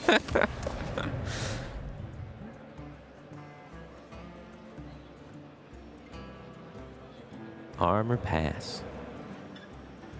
2015 cooling. Tank up. He's got 9 cards in his hand, so he can get away with playing nothing if he chooses so. He's thinking about playing the Ziliax. This is a removal card. I would hate to see him play it here. Yeah, and a health gain card for Alex Stra's recovery. Yeah, you want to be playing Ziliax in this matchup to fuse onto another mech to be able to get some value. Oh, okay, so he just played the Zola basically here. Yeah. He decided he doesn't really ever need Zola faceless things going on. I still don't like it. It looks like it's impatient. Not needed. He has 9 cards in his hand, not 10 cards in his hand that turn. And you can play the Steambot, because that's never getting anything ever. It's just a 0-9 that's always going to do nothing unless he's got a plan for it. Well, you could get Cabaled, I guess, which could be kind of bad. But yeah, you can also put Ziliax on it. I just don't like Ziliax coming down without killing anything. You have a limited amount of removal. You want to be able to connect all your removal with your opponent's threats. In that case, maybe it's a bit of a bait. Maybe he's got a plan. Maybe he's hoping Jarla will do something to this. But he just gets shot out the sky. I think he's just impatient. His body language and the play both indicate. I mean, it is a weakness. I say how he's cured his weakness, but you never eliminate your weak points completely as a player. And Feno was a very impatient player. Oh, okay. So tidied it all up no end. I mean, he's a different player this year. He's really focused all the time. But if that is your natural state in a game where you know how much of a percentage you are to win this one anyway. Jarla is very patient. Jarla's insanely good. That Twilight Drake is still in his hand. He is one of the most patient players I've ever seen. I would have played that Twilight Drake like 30 minutes ago. Last turn, then.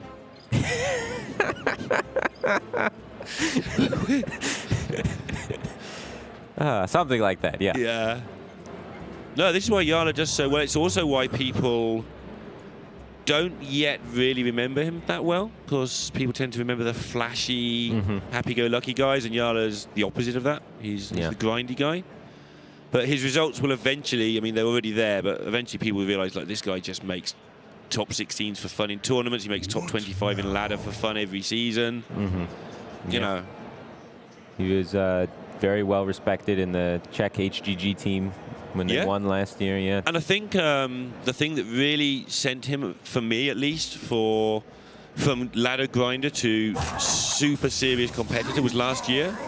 Everyone remembers Muzzy versus Zalay last year. Muzzy won that race for last call. Well, the European last call was over since Lol had won. And then suddenly you look at the standings. Actually, if Jarla wins Montreal last year and Sinslow doesn't place, Jarla wins by like 2 points. Or something ridiculous. So Jarla actually flew all the way out here, which wasn't. He just did like the DreamHacks nearby and didn't really go out. And even though he came 17th on tiebreakers as well. So the dream sort of was there. But I think what happened there for me was Jarla realized, hang on, I'm not just a ladder grinder. I've just flown halfway around the world to give myself a chance to play in the World Championships. Fallen short on tiebreakers, at least when you word it that way. I know he's still got to win the tournament. Hang on, I can do this. And so for me, now we're seeing him a lot of events doing very well. I think that was the trigger point where he suddenly went from ladder grinder to serious Hearthstone competitor.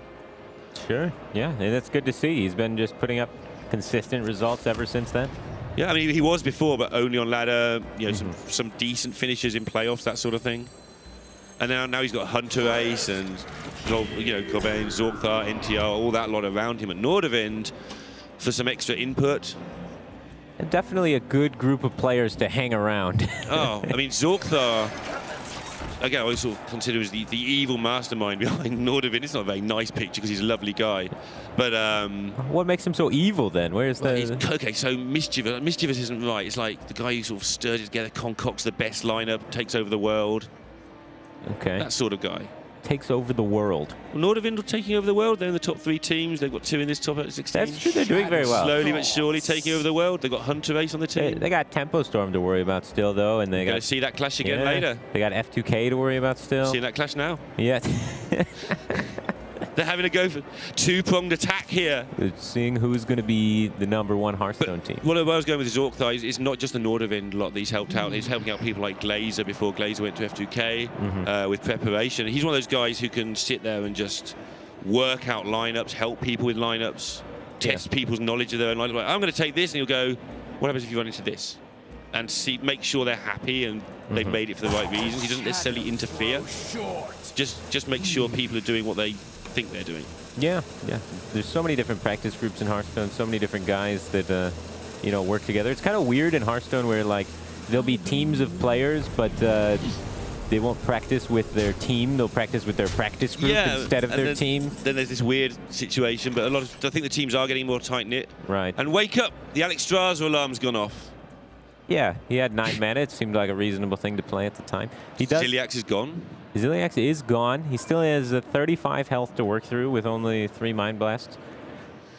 Can't get rid of all the health if you don't get rid of the first 15. This is a good time for Feno to maybe utilize the Brawl, which typically isn't very good, but could result in, you know, losing the Brawl and potentially being in a spot where he could lose the game. Any thoughts as to why now? Just Jarla thinking this is the perfect time where maybe Feno hasn't got an answer just now? Not an answer, but maybe, maybe he has to Brawl, for instance. That's like not having an answer. He's 20% chance. Brawl is one of his best answers to this. Yeah.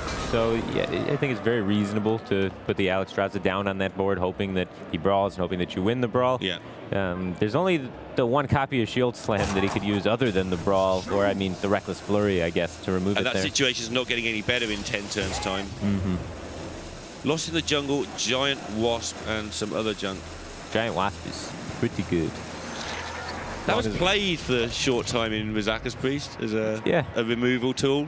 It's not a bad little removal. It does die to Primordial Drake, which is a slight downside to the card, but it's a good removal against some of the other things that could potentially come out.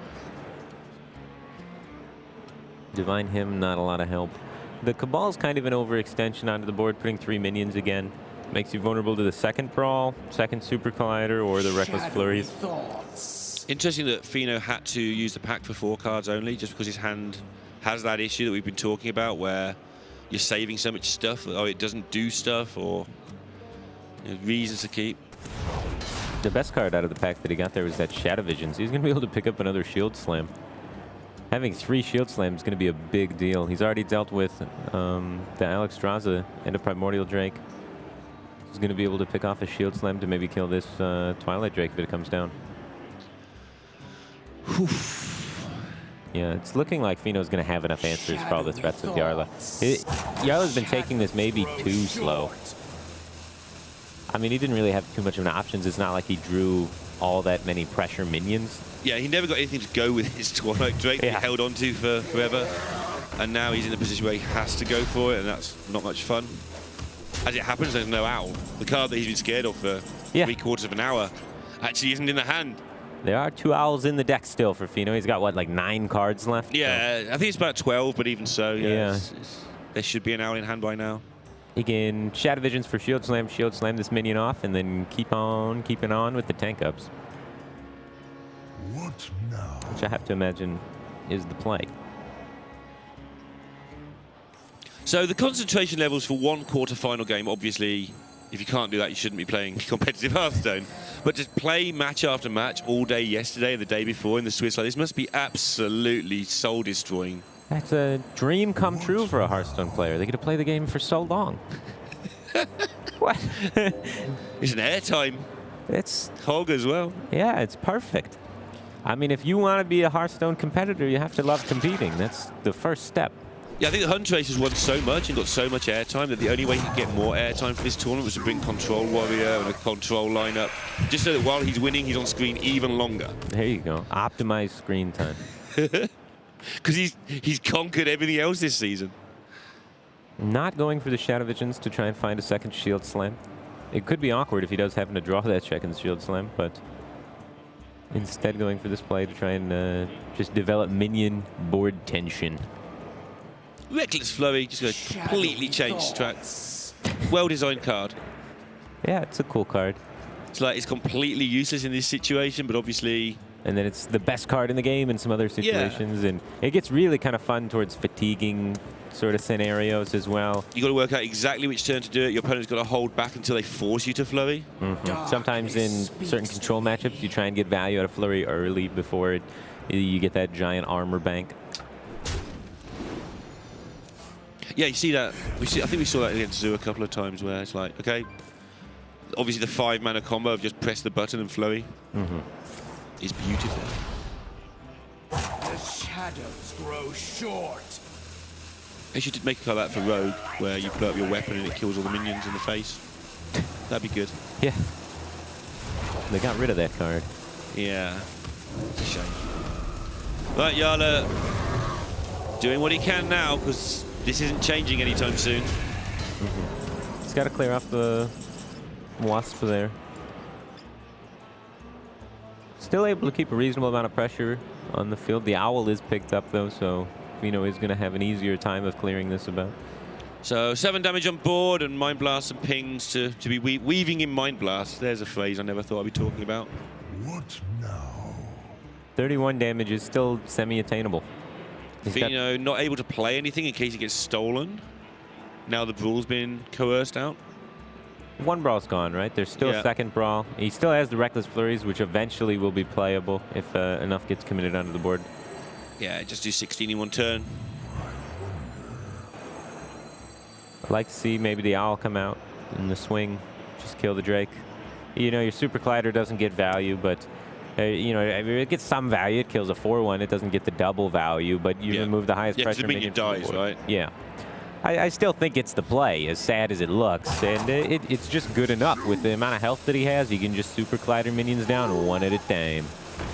Challenger with Lost in the Jungle, that's the play. No. Hit that hero power button. He could go for killing off the Wild Pyromancer, but I really like killing off the Drake instead. If Jarla plays any spell, the Wild Pyromancer is just going to kill itself. That was a really bad Elise pack. it's not going to matter. So if you're going to get one, it's a good time to get one. But that was a grim Elise pack. Where's Chittering Tunneler when you need it? That would be a good one. I want to find that game. Sadly, didn't get to see that last night, but that was one of the games of the year, I feel. Games of the year. Well, when you're Chittering Tunneler, a dead man's hand, and then Azalina, your opponent's hand, to get another one. That's up there. It's pretty cool. It's pretty cool. I think the game of the year was the HEG game, which you may or may not have seen, where they're dead on board to Priest Cthulhu. Next turn, Mecha'thun's just coming down. Sure. The whole combo, blow up your stuff. Yeah. And they go for, they've got Vexar down, take Jewel Macaw into Swamp King Dread. Sick. It just destroys the combo because the minion doesn't stay on the board. Oh, good old Swamp King Dread. That card, it did not see as much play as I thought it would. Yeah. It's such a unique card, and it just... But it's a hard counter to Priest Mecha'thun. Yeah. So if that deck ever gets big, there you go. Done. We got the answer. And look at that life total going down. The minions are sticking for Jarla. And there's still 2 Mind Blasts in hand, and I think there's still one more in the deck. Yeah. He fished 2 of those out with Shadow Visions, I think. Ran out of coconuts after 2. I don't know what to do now. No, he's drawn 1 Mind Blast and fished 2 out with Shadow Vision, so he's got 1 left. That's what I thought. So 3 total Mind Blasts. Feno's not really under too much pressure. He's still at 24, pretty comfortable. I want to see him Shadow Visions for this Shield Slam still. I think that's going to be important to have access to before he draws it. Just thinking about the Shield block. I think he's got enough life total. I think he just needs the removal, but he disagrees. Maybe he feels life that total. The only danger is the immediate danger. So gain some armor now, and I just don't lose. Yeah. Okay. If I don't lose in the next 2 turns, I just don't lose. Maybe don't forget there might be 3 Mind Blasts in deck here. Still not quite lethal, but it's getting a bit close. Yeah. The first damage from Priest is kind of weird. It only increases by like 3 damage. 3 for each Mind Blast. Yeah. So it doesn't actually go up all that much with each consecutive Mind Blast after 2. But yeah, I think 30 and 25 are significantly different in this situation as a health total for Feno.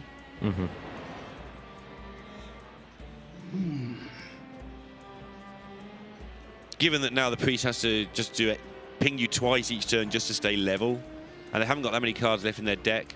Some of them cost 7 or 6 or 8. And he's got yeah, a few minions left. Most, like all of the good minions are still in his hand. Those are the last 3 remaining good minions for Jarla. After this, it's what? Yeah, and Feno's refusing to play good minions so that Jarla can't steal them. Yeah, exactly. His job is to not play good cards. He knows about this combo. He knows about the Twilight Acolyte Cabal that's been here this whole game.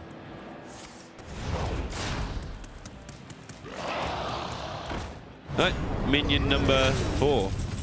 Yep. Of 6. Oh, there's the Shield That's Slam. why you don't have to Shadow Visions for it. Because you just draw it. Yeah. Now he has the Owl, which lines up with the Twilight Drake. If he's able to find that, then he's going to have everything. Just paved his way. Just crossing them off one at a time. Yep, doesn't mind if this gets stolen, doesn't mind if they get stolen. He's going to get more armor. If the Priest gets armor, you don't care. Look, Jarla's basically out of cards. 1 more card in his deck. And so far has just not managed to make much of an impact on this health total.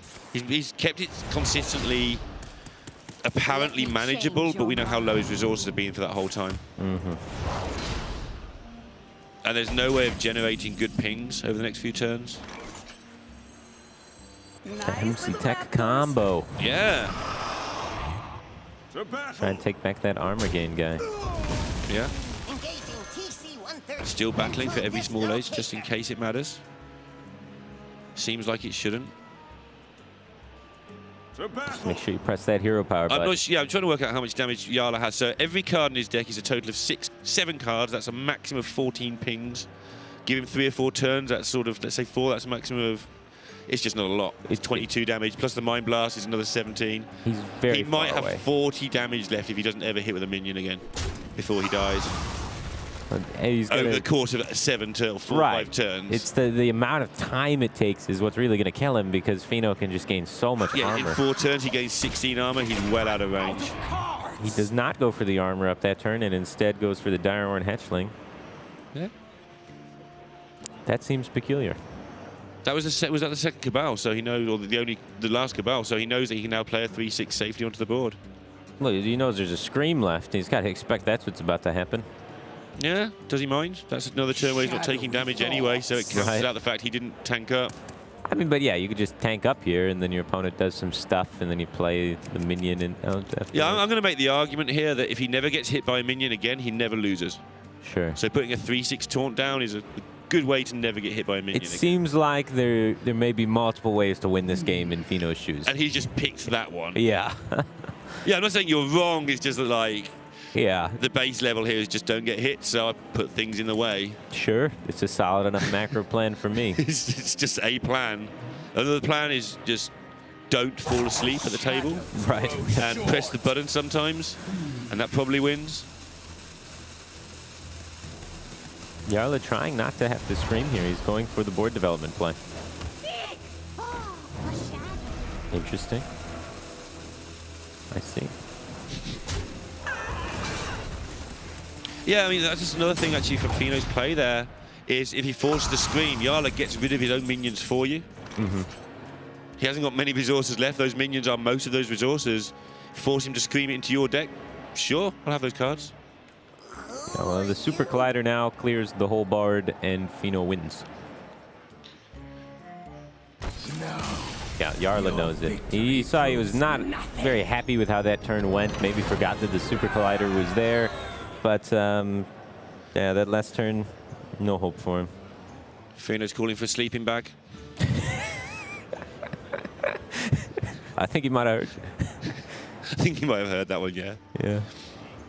So 2-1 ahead after that grueling fight. And Feno takes that 2-1 lead. Still got his warrior left, and Jarla is down to just one deck. What's that deck? Death Rattle Hunter, which typically people say is pretty much a free win against the Odd Warrior. Feno does have some techs in there that can help out that matchup, though. It's pretty standard for Odd Warrior to have double MC tech, but those are cards that are good against Hunter, and he has the double owl. A lot of players have been shifting towards one owl. Double owl is going to help you be able to, you know, keep those cubes under control, keep those eggs under control. And then you buy so much more time to at least try and win the game. And if Vexar's late to the party, that can help you a lot. Faceless as well is a card that's helpful in that matchup that a lot of players don't run in their Odd Warrior right now. After your opponent goes like cube play dead, you can go Faceless their cube brawl or something. Yeah, and then you level on board, and that's fine. Instead of just being dead to cube play dead. Yeah. So it's going to be more about just the Vexar after the rest cancels out. I mean, obviously, the interplay will be there. Can he get the owls? Can he steal the things? But then it's Vexar. How do you deal with that thing? If Vexar comes early, it's pretty tough to lose as the Hunter. You just get to make a card every single turn. So you're playing with a 60-card deck up against a 30-card deck, and you're going to have stuff left at the end of the game when they're not going to. They've got Omega Assembly and Dr. Boom. Yeah, it's just not enough for the Warrior typically. Exactly. It's like an 80% win rate matchup for the Hunter, if not slightly better. And then we go into the deciding game, most likely, where it's the even lock. Yeah, the even lock up against the Death Rattle Hunter. The even lock has only one Spellbreaker. It does have Skulking Geist, though, which is good in the matchup. It isn't running Black Knight or Sack Pact, which are both weak cards in the that's matchup. actually good for this matchup, yeah. Right, he's running a bunch of extra 2-drops, and namely no Doomsayers. Doomsayers are pretty terrible against Hunter. They just play Egg into it, and then you're kind of screwed. Yeah. So I would say Feno's even Warlock is slightly teched for this matchup. Not It's teched not to lose the matchup. right, but it's not teched like specifically with Death Rattle Hunter in mind, I don't think, because there's only one silence in the deck. But it's sort of anti-tech for the mirror. It's like, okay, I'm just going to sacrifice the mirror in return for being better against everything else by a small amount. The even Warlock mirror would not go well for Feno, but so that might be something he has to deal with later on if he's able to take this series, you know.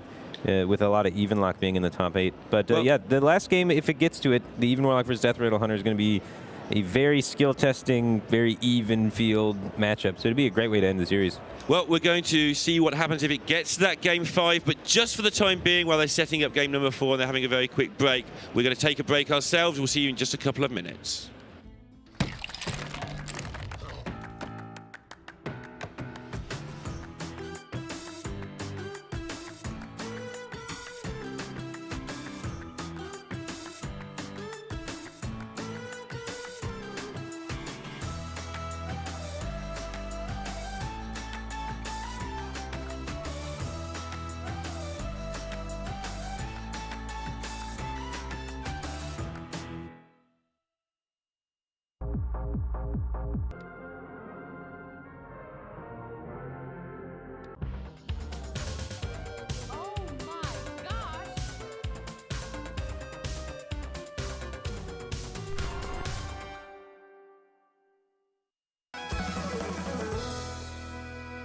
Hearthstone, I've pretty much been in it since the beginning. I started in beta, and I played it a lot, and I got into the broadcasting side very early on, and I'd done a lot of improv theater in school, and so the broadcasting side fit very naturally.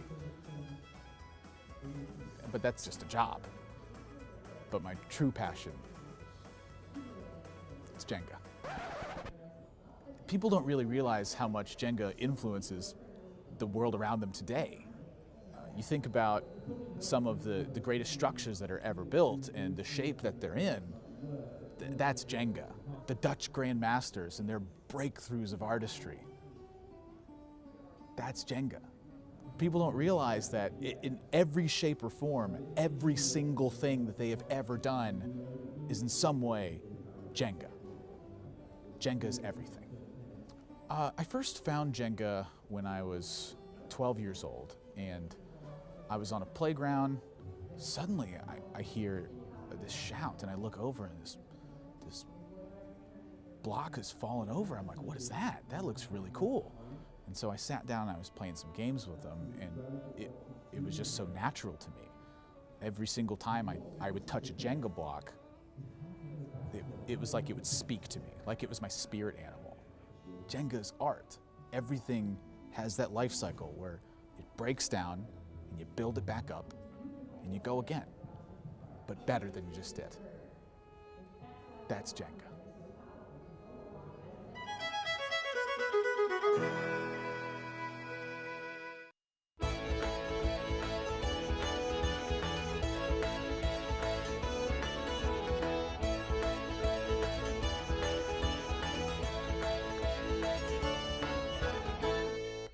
Admirable not Withers and his Jenga this weekend. He's at APAC playoffs commentating on that lot. And Withers instead is Mr. Firebat. Firebat, how are you enjoying it here in Montreal overall? It's very nice. It's a little bit chilly now. Yeah, it is this morning, yeah. Canada. But it's good. We've had some hot ones and hot arenas, so a nice cool one is good for me. Sure. Really enjoying the play so far. Like to see, when players play to all of their outs and take the game as seriously as physically possible. We saw Jarla there trying his absolute best to find a way to assemble a win condition there, and got actually pretty close for how atrocious the matchup is. Yeah, and now we're going to have to switch the sides around, and it's Feno who's going to have all the work to do in this next one. Yeah, he's going to have to try and figure out how do you win with Odd Warrior up against Death Rattle Hunter. It is doable, but yeah. Let's find out. Let's get into game number 4 and see how Feno approaches this one. Super Collider, not too bad. Generally what you're looking for in the early game is those owls, the MC tech, stuff that can help you deal with the early board. Pretty good at killing 2/5/5s in one go, so that'll be his reasoning there. Looking for Dr. Boom especially too. Anything that can generate additional cards is going to be absolutely huge to try and put yourself on a semi-even playing ground, whereas Jarla is going to be looking for things like Rexar. If you get Rexar on 6, you probably win the game. Well, you were saying yesterday that the best test of players is when they get awful hands. Jarla's hand's pretty awful this game. And Feno's is not exactly great either. It's okay. The Dynamatic's pretty good if they don't have an egg, but... Oh, now we've got an owl. The owl will take care of the egg, and then suddenly the rest of this hand kind of fits. Yeah. The Dynamatic becomes good. Everything just starts lining up. Jarla into tracking. These hands got better in a hurry over the last couple of pickups. Tracking's a little scary. Sometimes if you play that, it gives yourself less ability to make beasts. Rexar, Play Dead, Witchwood Grizzly, pick one. Yeah. Lose the other two for the rest of the game against a deck that could still take you to fatigue. Oh, it will probably go to fatigue. Even if he has the Rexar, it'll probably go to fatigue still. So that's why you kind of don't want to play the tracking, because then you have less cards going towards your fatigue counter, so you get less abilities to hero power. And, losing in fatigue a lot faster can be a big issue. Reminder where we are. This is the first match of the day. We're going to be bringing all 7 matches. This is the first quarter-final between two of the players who have quietly, I would say, just racked up top 16s and top 8s all year long. Feno in particular nearly got to championship at the same time while he was doing that. Very, very consistent players. And Pretty much all the players in the top 8 are very, very consistent. Yeah, I'm going to be saying that a lot today about this guy's done this really good thing all year. But no, I'm not bluffing. It's just we got all the top guys in the top 16. I think Muzzy, a notable miss. Sure. Orange Amnesiac lost out in the top 16 phase, which we didn't get to see. But the rest of the lineup is insane for this. And then there's the Dark Horse, too. G, yeah. The people that nobody really knows too much about that guy. And Jarla picks up the Death Knight. You can see him immediately lean back in his chair. His head hits the back of the chair. Now I have to think about total different strategy to what I was a minute ago. Well, no, he's comfortable. You think that's comfortable? That's the comfortable. Anytime a player leans back, leaning back is comfort. Leaning forward is, oh, God, what do I do now? This is just their total opposite body position from the previous series. Previous series, Feno was, laying on his hand and leaning back. The buttons. Yeah. And now Jarla is the one that's a lot more lean back and relax, or at least was for a minute. He's leaning forward now to take some notes. Yeah, that's not the panic position. That's the writing down. Yeah. Drew Rexar on 6. Box tick. Got him. Yeah. Next up, Hydra Charge Zombies. Yeah. So he's probably going to play Rexar. And then he's probably going to try and press the hero power button every turn for the rest of the game and build beasts. Yeah, and the strategy will be slightly different. I think quite often when you play Rexar, you need an immediate solution to an immediate question. But Jarla's going to have none of that. He's going to have cards he can take now that will have a situation they're useful in 10 turns' time. Right. You just kind of want to build the biggest beasts you can build and then play them every turn. And then bit of stealth, bit of size, bit of this, bit of that. Right. Just don't fall don't fall behind on tempo. Hunter, once it loses the board, has a pretty troublesome time reclaiming the board. So what Feno's goal should be is to utilize the power level of the Super Collider to somehow pull ahead on board, maybe capitalize on the fact that Jarla's trying to hero power a bunch, and then, be ahead and dictate the trades yourself. But it's very hard to do that with Control Warrior because they don't have the most proactive minions in the world. Yeah, Dynamatic is only a 3/4. It's pretty good. It's very good. Basically, Vile Spine Slayer for this deck. Pretty much, yeah. Sits there and occupies, but then a 3/4 is still not really pressuring your opponent when they're building a new beast every single turn. So Jarla will be looking for those beasts you say. If he gets a really good option like a Bloat Bat that he can just use as a utility card, he'll probably take that for later. Yeah, wouldn't hate seeing a Bloat Bat, but that's not the one you're looking for. You're just looking for stuff. Stats. You want big stats. You probably want this Nesting Rock. That thing is you want thick. big stats. Oh, big stats. Yeah. Nesting Rock into the average mana cost for the second pick is like 2.5. So might have taken the owl there. It did look like he took the owl, the utility silence. So that's a way where he can beat something like, we're talking a long way down the line, if somehow Feno gets like a big nullifier stuck on the board that you just can't deal with in turn 1,000,000. Yeah. Or maybe if, you can just look after yourself. Direhorn Hatchling comes out, he can silence it now. Yeah, and that's just a view that he feels he's so far in front that he just wants to be able to deal with the one potential thing that might stop him from winning. Sure, because he does have a pretty strong developmental plays already with the size of the minions in his hand. You look at, he's got Katarina, King Crush, the Grizzly, so he doesn't really need big threats. So taking utility makes some sense. I don't know, I just like the Juicy Beasts. I feel like if you play 30 Juicy Beasts, doesn't matter what your opponent does. Yeah, I guess he's going with, I'm going to play 29 Juicy Beasts, and the one thing he does that I don't like, I'm going to stop it. Yeah, exactly. Same thing. This is what we were talking about a minute ago when top players find a route they like, that they see a victory from. My favorite one is when you get the little raptor guy, the 1 mana 2/1 Death Rattle, add a 4/3. Yeah. You get that, and then you start like playing your play deads on it and cubing it, and then adding a whole bunch of cards to your deck and fatiguing the warrior. Because the cards you add to your deck are just another turn where you can press your beast button. Right, exactly. So it's more than just having a 1 mana 4/3 in your deck. It's a 1 mana 4/3, and you get another hero power. Yeah. So you're getting to a position as the hunter if you were able to roll that beast where you get to add like 10 cards to your deck, and it gets pretty silly. That's cool. Yeah, that card is so good in this matchup. When you roll that beast, you win. Because then the warrior actually needs to kill you. They can't actually fatigue you ever. That's really cruel. Yeah, it's pretty disgusting. Just sitting there shivering at the prospect of someone doing that to me. Not that I actually play warrior, because I have to test decks so I can cast them. And playing one game of Hearthstone a day would not help that cause. Ooh, the Gluttonous Ooze tech card picked up for Jarla. Pretty good against Warrior. Hitting 2 charges with Super Collider is about the best you can hope for. Yeah, that's a lot of swing. Make a minion, get rid of, I don't know, 3 or 4 of yours that would have died, defended, over the course of the game.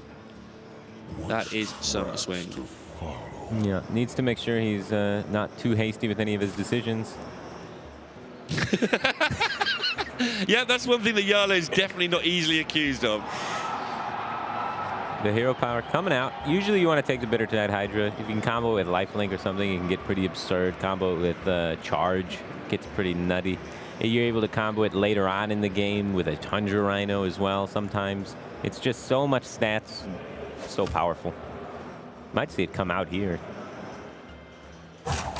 But more than likely we're going to see the Gluttonous Ooze come down on this double charge. That's how slow he's going to take the gameplay. He's interested. Yeah. I guess Dynamatic's not much fun. Dynamatic is very dangerous for you. Yeah. I mean, it would potentially pop your egg if Dynamatic comes out, but... Just set up double Dynamatic, hit the Hydra 10 times, GG. For how patient Jarla usually is, this seems rather aggressive. It feels rash, yeah. Yeah, almost. It's definitely a card that could not end well for him. Assume it's not got lifesteal or something, because it doesn't matter if you hit it. Right. Interaction that Twitch always enjoy that one. You hit that with lifesteal and it 10 times and nothing happens. Yeah. And they're like, why? It took the damage. Yeah. I'll let you work it out at home. Exercise for the reader. The Lifelink Hydras are pretty absurd. When you get that Bittertide Hydra plus the Vicious Scale Hide.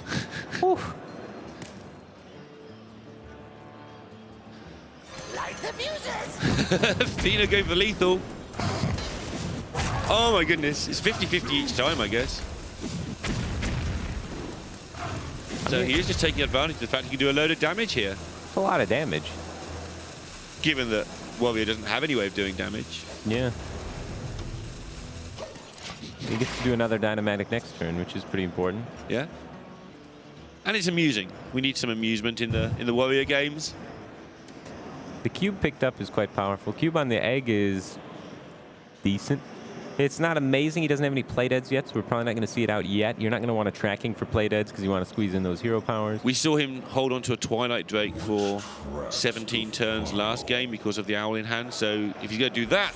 Yeah. Are you sure it was only 17? I think it was exactly 17. Okay. I ran out of coconuts after 2, though, so the next 15 are sort of estimated. Sure. Could you imagine if the coconut tree just had like 22 coconuts on it or something crazy? Yeah. Just the whole right side of that game board. And the one with the flowers is annoying. You sort of start counting with those, but they grow back. Yeah, you what are lose you going to do? Yeah. What's going on? It's just a trap.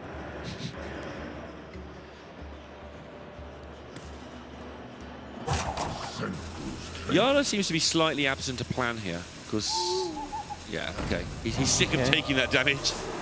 Yeah, I think he's starting to think, as long as I don't get killed by this Bittertide Hydra, I probably win the game. So let's just silence that and not do anything risky. Obviously planned that many turns in advance, so when I get my Hydra, I can silence it. I'm fairly certain he did not plan that at all. I can't ever get you to bite, damn it. He played the Bittertide Hydra, which he seemed took it for sketchy utility, at the time. Yeah. Now he's changed his mind, because he's like, oh, what if that happens again? Yeah. Things get a bit iffy. I think he's realized, oh crap, I think I made a mistake. How do we fix this? And having to utilize the owl in a situation where he didn't want to utilize the owl seems to be the way to fix it. Well, he took it in case there was an emergency, and then he caused an emergency. Right. But it's fine. He's still in a very dominant position. Yeah, I mean, he took 9 extra damage that he didn't need to, and against a deck that has 1/3s. It's fine. The fire has been fully put out. He's solved it all. From his side. From Feno's side, there's still a 9/6. Oh, yeah. Slapping him about really hard. Yeah. Feno's in trouble still.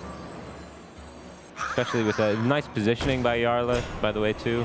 Playing around, the Super Collider stuff.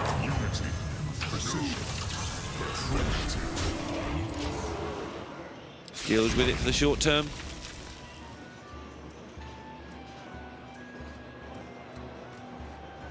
I will say that Build a Beast is one of the hardest things to cast, not because you don't know what's coming, but because you don't have an ongoing check on what all the cards are. Yeah, I mean, there's you get about half the time you're going to get a stealth, half the time you're going to get a lifesteal, half the time you're going to get a rush. The average mana cost for the first one is like, I think it's like 2.8 or something. Okay. The average mana cost for the second one is like 2.5. So most 5 mana rushy lifesteals. Well, yeah. Usually it's a 5 mana cost minion when you put them two together. You have at least that option a lot of the time. You kind of start putting in some parameters as you go. Yeah, you The general rule in this matchup is the first pick, take the biggest thing you can pick, and then the second pick will either get you poisonous, rush, or stealth. And then you just play a bunch of big stealth guys and start ramming them in his face one at a time. Yeah. They're going to do nothing about it because all their spells are AoE. Yeah. Big you lure out the guys. Dynamatic by tricking them into doing 9 damage to your face. But you just make them so big that the Dynamatic doesn't matter. So. Yeah, deal with this lot. See, there we go. There's a big stealth minion. That's what you like to see. Still got the egg on board, so if you want to brawl this lot, not only might you just lose it anyway, but you've got to silence the egg first. Nah, you don't silence the egg.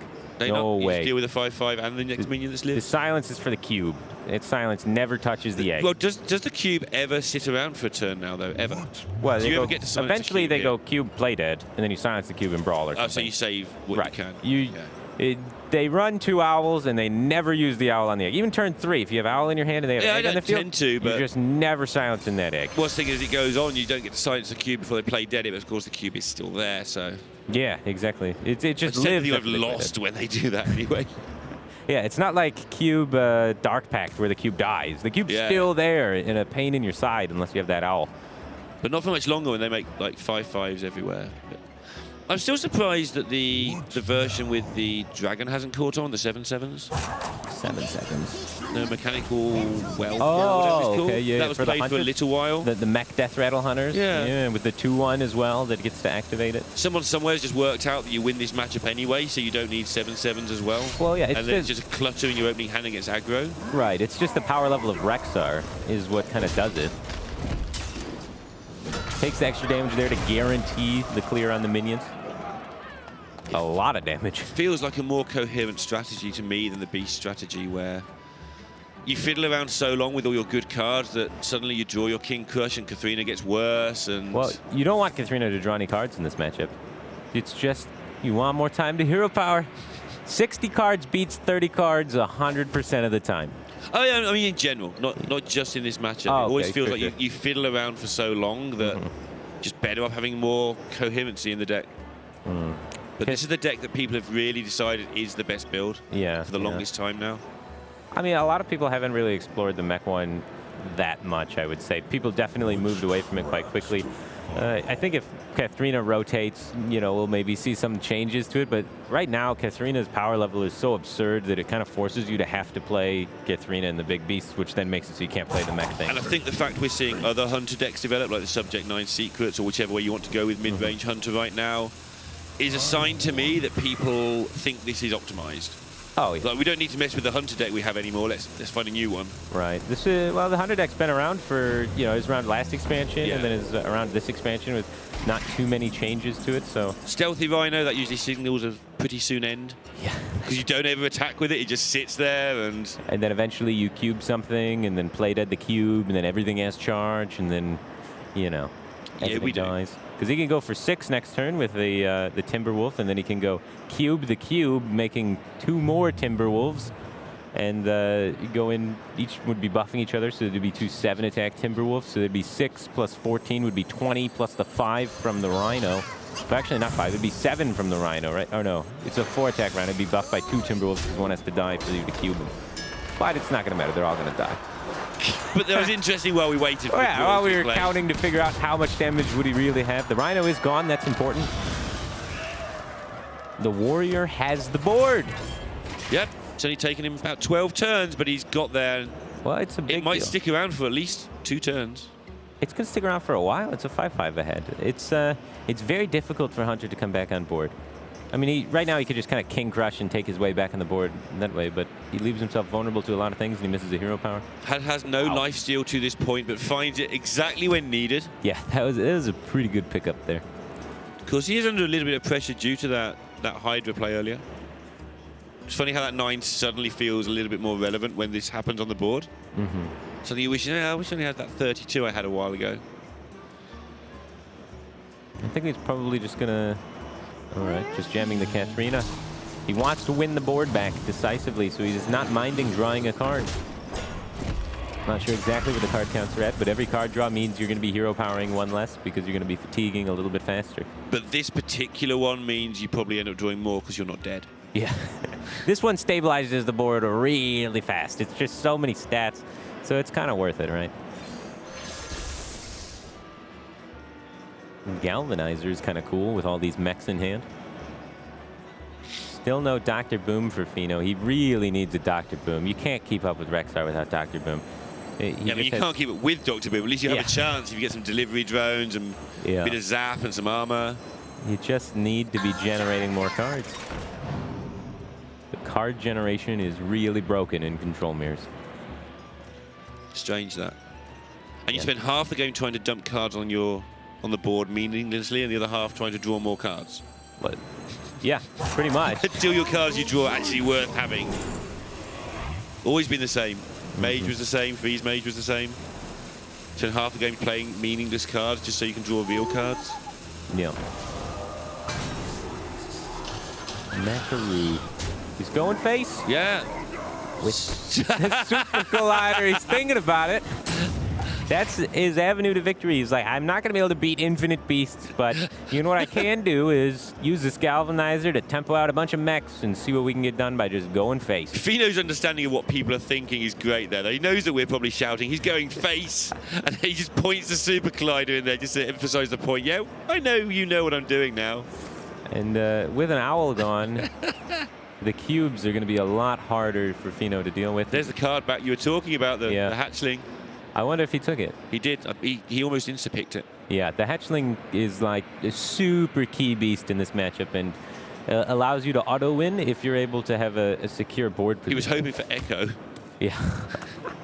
He doesn't have a secure board position yet, though, but he can kind of cube play to the Grizzly if he wants after seeing the silence come out. Well, this is the other thing, right? When you get this hero power, you don't have to do everything each turn. Like, that'll sit in hand for as long as you need. It's just a utility for later. That's a really good monster horror. Holy smokes. Yeah, and he can hold back the zombies. He can cube that later, potentially, if he wants to. He looks like he just wants to get it out there for only 1. Interesting. But then we see that board straight away. Because now if Feno deals with this board, which that'll help, Jarla will just have the tempo advantage over and over again for a few turns here. True. He doesn't need to play towards that fatigue out just yet. Probably has enough cards in his deck anyway. Just wants to pressure the Raptor out there. I can't say I'm a big fan of playing it out, but because you kind of have a board big enough where your opponent wants to AoE you anyway. Sure.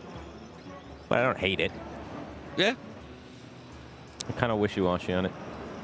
I think something that people at home don't always understand is you sit 2 or 3 pros in a room to talk about a turn for an hour. Yeah. And they still don't agree at the end of the hour sometimes, let alone...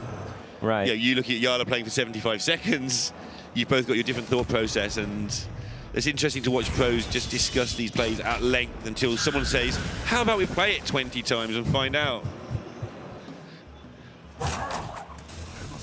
13 cards remaining for Jarla. Not sure exactly how many Feno has until he mouses over his deck.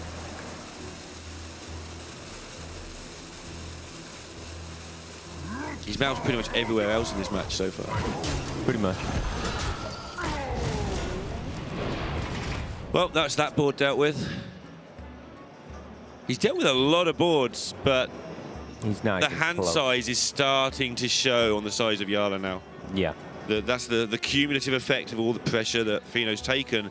Doesn't look like he's bending, but when you just look, your opponent's got King Crush, they've got 2 cubes, they've got the high main. It's all just value. And Feno's cards have started to lose value.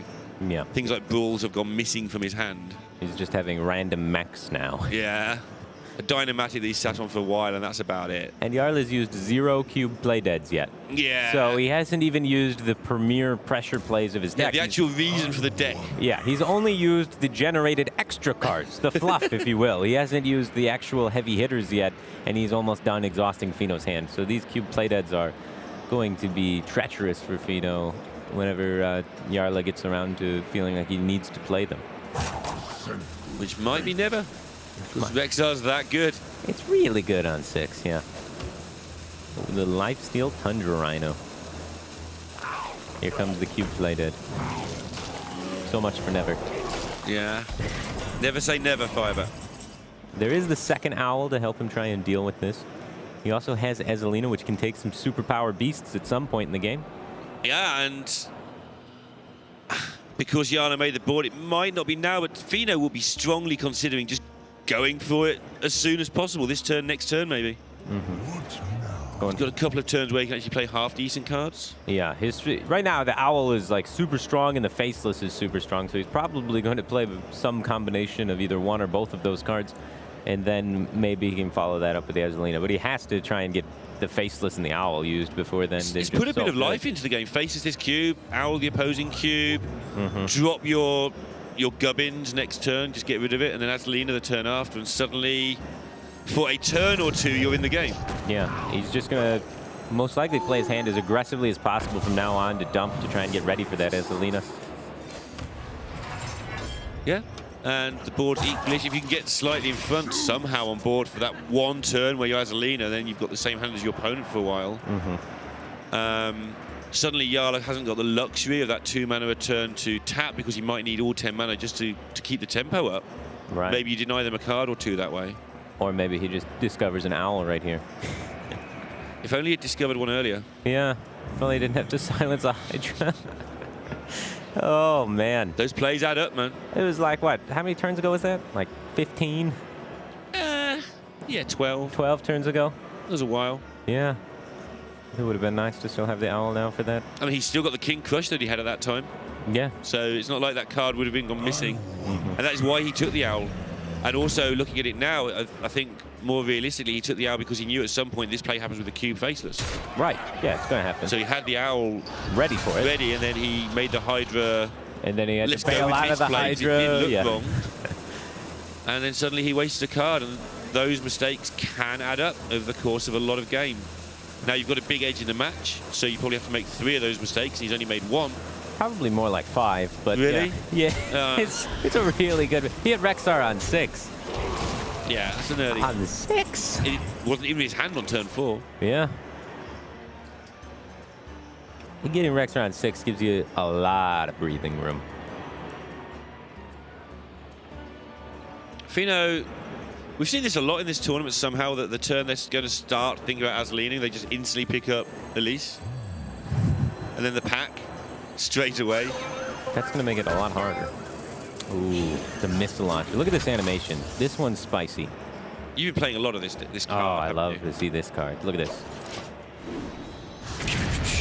It's pretty good. It's really It's better than the Mechathune game-winning animation. Oh, way better than the Mechathune animation. That is, missile launcher is hands down one of the spiciest animations in the game. I want to argue, but I've run out of arguments that one. There's just cute little missiles flying everywhere, just whirling about. Even if it was just opinion, which obviously is not, because it's fact, then I still wouldn't be able to argue with it. The Lion King. Yeah. It has charge. The baby lions have charge too. I remember back in the day before Giggling Inventor, this used to be called like the 2 of Legendary. Right. Yeah. Now you have Giggling Inventor. Yeah. In Quest Rogue, so it's like the 16 of Legendary. Oh, how the mighty have fallen. It'll be back. It's never going to go anywhere. It's still a decent card, but I don't know. Savannah Highmane, most people don't run it in the Death Rattle Hunter. It's very good against a Druid and Control I mean, Warrior. the Death Rattle isn't that good to activate for free. Right. It's a good Death Rattle in terms of a tempo situation when you're hitting people in the face. But in terms of, do you want 2 2/2s for a card? Generally, not really. It's not really a card I want. Yeah. A lot of players in the Asian scene, namely China, play Stranglethorn Tiger in the slot where... Oh, that's in that slot. Yeah. It's a good card because that's just free damage. Well, it's a lot easier to cube death play type as Stranglethorn Tiger because nobody can interact with it. It's just a 5/5 stealth, and then you hit them for 5 with it, cube played it, hit them for 10 with it, and they're dead. Yeah. Yeah. So and then, if you go that route, I feel that it's slightly better to go down the whelp route I was talking about earlier with the 7/7s. It's the same sort of fiddling around. Yeah, maybe. Yeah. Yeah, it's very close. That's why all 3 decks do exist. But this just seems to be the one, at least in the West, that is sticking.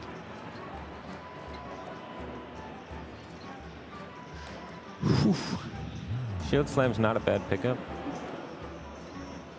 What can he get from the pack?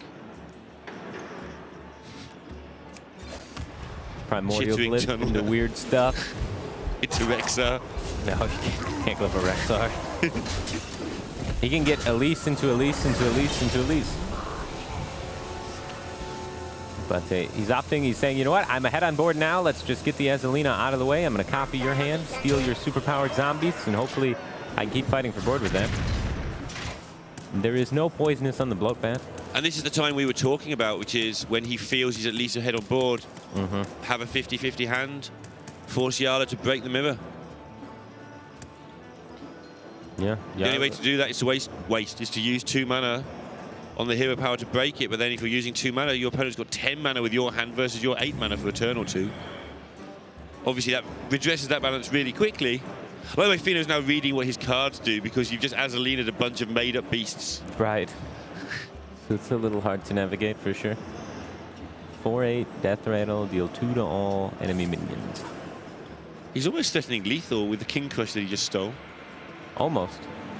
It can get shut down pretty easily by like the Spider Bomb, for example. Yeah, and the fact that your opponent knows your entire hand. Yeah, I think Usually Jarla big is going to navigate around the lethal potentials.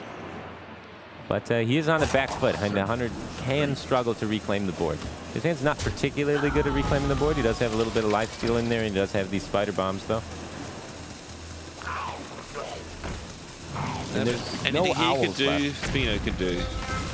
No owls left for Feno. So coming back on this board pretty successfully there for Jarla. What does Feno even do? Yeah, using your own Spider Bomb and then making your deck Spider Bomb proof. Seems like a great way to stop Feno doing whatever you were going to do. I guess. Tracking for Dr. Boom, and then you lose 2 cards. You don't want to be doing that. Right, you can't tracking. You definitely can't tracking. I mean, Jarla made that clear with his hand many, many turns ago. Yeah. Wow. Yeah, he doesn't have any game against these cubed Spider Bombs. You play King Crush, everything dies. You play one of your other cards, all your stuff's going to die. You go to do the same exact play back to him, then you just allow him to use his Spider Bombs to clear your board. So now the question becomes... Yeah, I mean, at least he hasn't got Spider Bombs, so because you have to use it to clear your 6/9. Yeah, the question becomes, how else can I break it? How can I get something doing? He's decided it's so bad that even though you don't want to tracking, that the other options were even worse. Yeah. And if he takes one of the options that's not Direhorn Hatchling, he's removing the Matriarch from his hand too. So not only is he drawing 3 with tracking, he's now drawing an extra 1 because he's not having that Direhorn to add a card to his deck. Yep. So it's kind of like a draw 4 in a game that's going to fatigue. To get a brawl, which just doesn't buy you much time. Yeah. Oh, jeez. It's really all starting to unravel for Feno here. So his game plan, somehow, I don't know how he does this, but one of the plans he will have is to somehow stick a King Crush. If he can do it, sure. If he can navigate it so that sticks on the board, he'll just win with the cube and stuff. The cube and brawl the cube off. Yeah, something like that. Yeah, who knows? But that is obviously almost impossible to do, especially as Jarla knows it's a thing you can do. Right, and that's going to be his goal, is how do I make sure I can always kill a King Crush? Yeah. Here's a way. Have a King Crush in play. Yeah. So, yeah, every turn he's just going to set up enough pressure that he can undoubtedly kill an 8/8. And meanwhile, we're back to the bit next turn. Now Jarla's recovered the board where Feno's best player is to draw a card and Jarla's best player is to draw a card and make a card. Ooh, Dr. Boom. Only 15 cards too late. You still play it. You got to start getting hero powers to control the board in. Yeah. 4 cards was that for Feno? Yeah, that's what you equated it to. Turns since last accident counter is about 14. Dr. Boom's way late to the lab. Instantly rolls the worst hero power. Very, very bad for him, yeah. This had not been going great for him. He does get the rush, though. Hits the wrong target with the spider bomb. That hero power is good, though. So you know what? Maybe there's a light at the end of the tunnel. It's a long tunnel and not much light. Not much at all. Jeweled Macaw is max value. Yeah. Get that dread. I hope he gets a dread. Dread's sweet. That was so funny. I missed that game. It was so good. They played for it. Yeah, did they? Are you sure they didn't just happen to only have Jeweled Macaw? Or there are people saying that, but the fact they kept the Jeweled Macaw really cheap by taking a Snow Flipper, I think it was, with it. Oh, okay. Made me think that they're going for it. Was there like an interview and they were like, yeah, the dread, man? No, they lost the match. They won that game, but they lost the match. So we interviewed the other team who said, nah, they didn't play for it. Of course, they didn't play for that. Okay. So we'll never know. Yeah. Because they might have just taken Jewel Macaw and just been like, I hope we get something. We've never seen players' faces change so quick as we're about to win next turn into Swamp King Dread comes out. They just slowly watch the realization on all their faces. They realize this means they can never win. It's beautiful. It was beautiful. I'm not a mean person, Firebat, but I enjoyed that moment of sort of karma for celebrating too early. And they did go on to win the match and qualify for the next phase. So.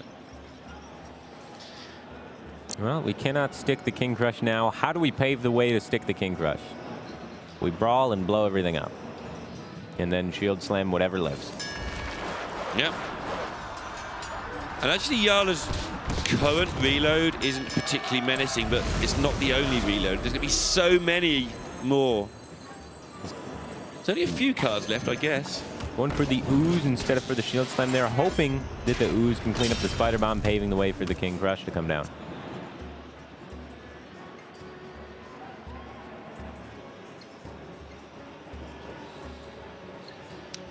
That seems good. Zap seems okay, surprisingly good at this point. There's the power. Just because Jarla's big stuff has been assimilated for now. Oh, it comes back. And then it comes there'll be back more, again. yeah. It just never stops. So many beasts. Not great options there. No. All there. A pretty mediocre beast. Good enough, though. It is something that requires an answer from Feno, and he's running out of cards that can be an answer. Jarla has started leaning forward the last few turns, though. He has. He has. It's different from the turn 5 lie back. Yeah. Going into Rexar, he was very confident. Feno definitely making him work for it.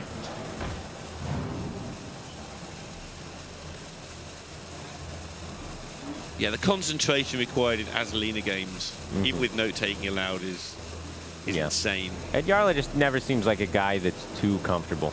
He always seems a little bit anxious, right? Yeah. A very careful player. Good place to be. It's good to be, yeah. That's what you want to be in Hearthstone. There are some situations where that might be a drawback. There's a difference between, like if you played 9 rounds of Swiss in 2 days with Prix. Well, he did that, right? Yeah, that's what I mean, right? That's a drawback for most people. Jarla just laps it up, gets on with it. Just got the endurance. But there's a difference between careful and playing too timidly. Right, exactly. Must highlight that difference. Careful is making the right play, not the... A lot of people call it the careful play not to die. No, he just plays... Make sure there's no mistakes in there. And then he plays a Hydra. What comes back from this Hedronox? There had to be a few taunts so far. Dire Horns. Buy him a lot more time. From Jarla? Oh, sorry. I'm just looking at the fact. You asked was coming back from Hadronox. I'm like, yeah. Oh, yeah. He's got another Azalina in there. From Jarla, he had... I have no idea. Very few, actually. Yeah, I didn't think there were too many. He's been going for stealth and stuff out of the way. Right. Yeah, Feno, if he could get himself a Hadronox, would actually be in a really good spot. Dire Horns and worm and snails and all sorts of stuff going on. Yeah.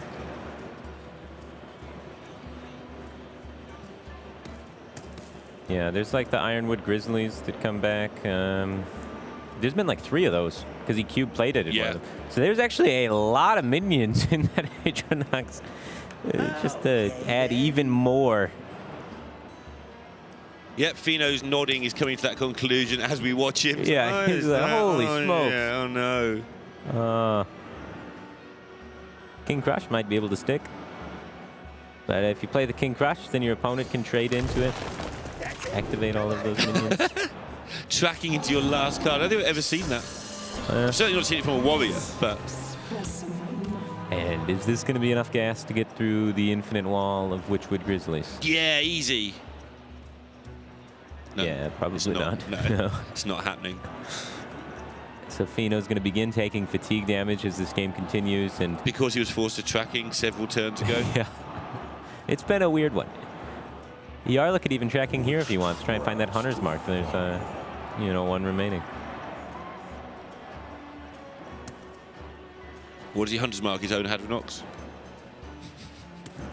A hunter's mark, probably the opponent's minion, to just kill it and just, you don't need the taunts just yet. If their minions are dead, what are you taunting from? Cubes, King's Crushers, which don't get through in a million years. Yeah. If Feno was streaming now, he'd be saying to his opponent, like, get out of my game. If it was the other way around. But now he's on the other side of it. He wants to play it out, strangely enough.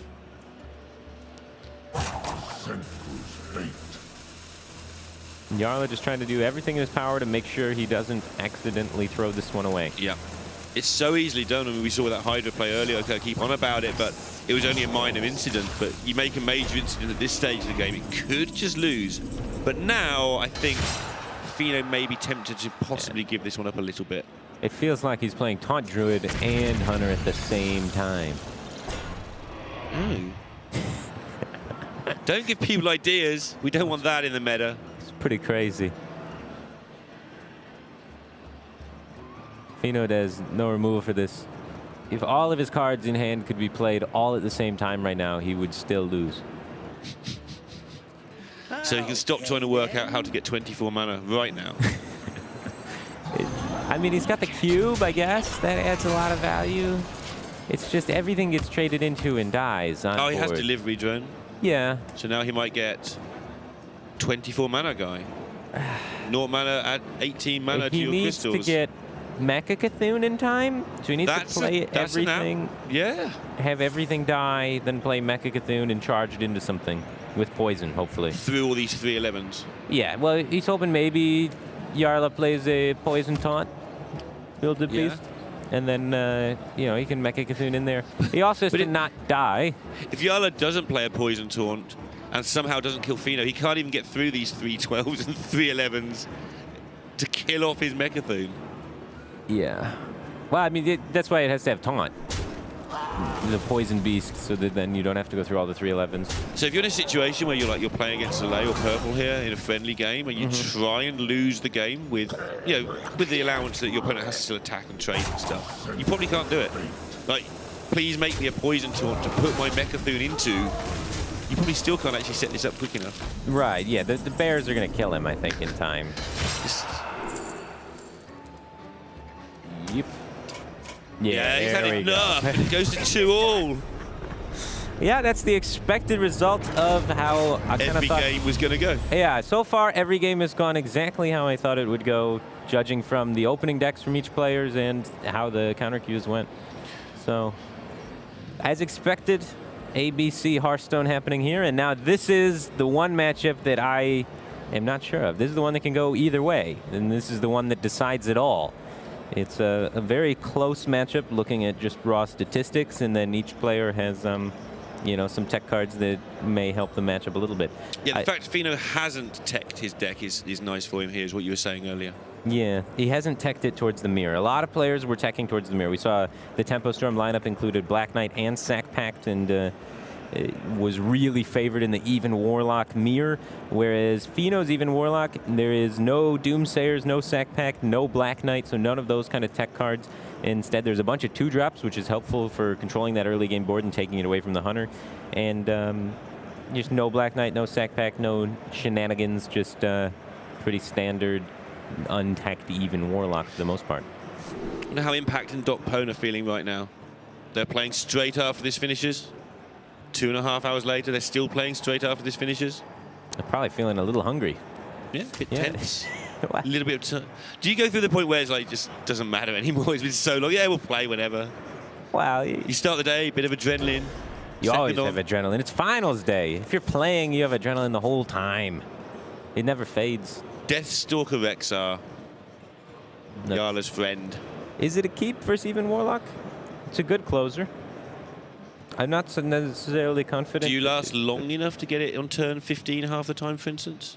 Well, like building, the game is very tempo-oriented. The good cards are like Hunter's Mark and getting Egg and Cube and trying to build a board where you end the game before they make it to Gul'dan.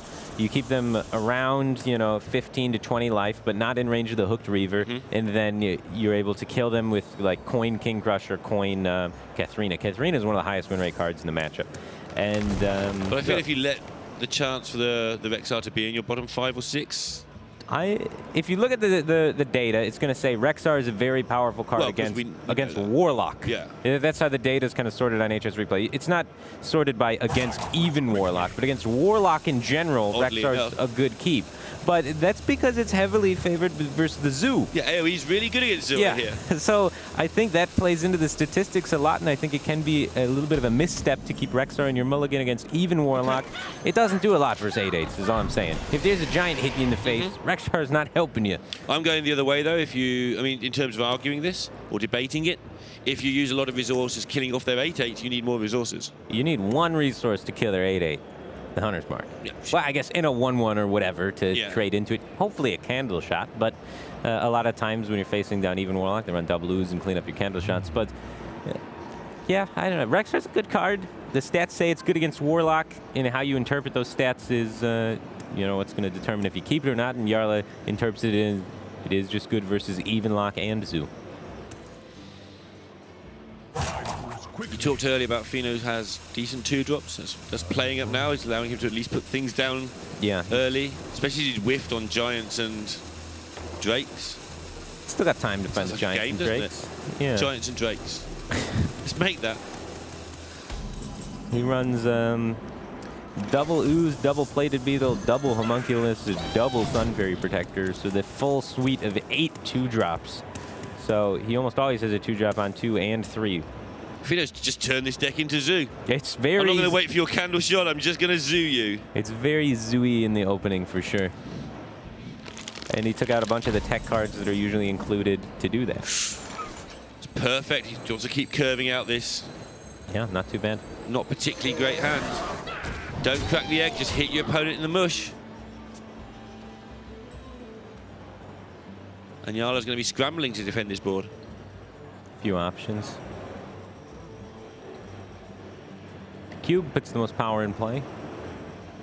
Parascale Stalker is the second most powerful option. Yeah, keeps you a coin in case you want that. Don't really see anything else besides those 2 plays. I would prefer the Cube. I think you need to respond to this board immediately with as much power as possible before it snowballs too far away from you. Yeah, Feno's just set out his stall. He's gonna hit you. He's gonna hit you hard. Little tiny bit of burst. What, double Hellfire? That's about it. Don't know, Dreaded Fellows do 1, but they don't really count. Right. Lich King can give you 5 in various ways. The Bone Mare can sometimes give a little bit of burst here and there. Yeah, especially if this board sticks for long enough. Only 1 copy of Spellbreaker for Feno to be able to potentially silence the cubes down the line. And your Rexar discussion's looking interesting right now. It just doesn't. It's not going to get used for some turns, but it's a case of how it looks on turn 15 as a card if you haven't lost by then because of it. Goes for saving the coin. This sets up to potentially play Rexar next turn to great effect. So Rexar gets to kill off maybe the Acidic Swamp Ooze, and you get to trade the 3/3 into the 2/4. These aren't good-looking trades for Feno right now either. Hunter's Mark's made a real mess of this board state. Yeah, no kidding. Not a lot of follow-up here. Made a big difference to the card. I mean, all nerfs make differences, but going from 0 to 1 means you have to make that sort of play. On 0 mana, you could consider what to do a lot more. You just didn't have to worry about it. No heal going in for Feno. Just playing the Shroom Brewer as a 4/4, not healing his face. He wants to get closer to the Hooked Reavers. He doesn't even have one in his hand, but he wants them. Wants them to be active. He realizes the Hunter deck does not have a lot of burst, so he can really play around with his life total a lot. Yeah, it means that the Giant's active next turn as well. Or more active, easier activations. Just keep tapping, make Drakes bigger, make Giants easier. Get near the Hooked Reavers, get crushed. Coin Rexar does not look super great here, and I think it's Feno was able to identify that Jarla may have been trying to set up for the Coin Rexar, and that's why he kind of did the trades that he did and the play that he did there. Yeah, reasonably transparent play. Again, the difference between 0 mana and 1 mana, I mean, you have to do it in advance to set something up. Right.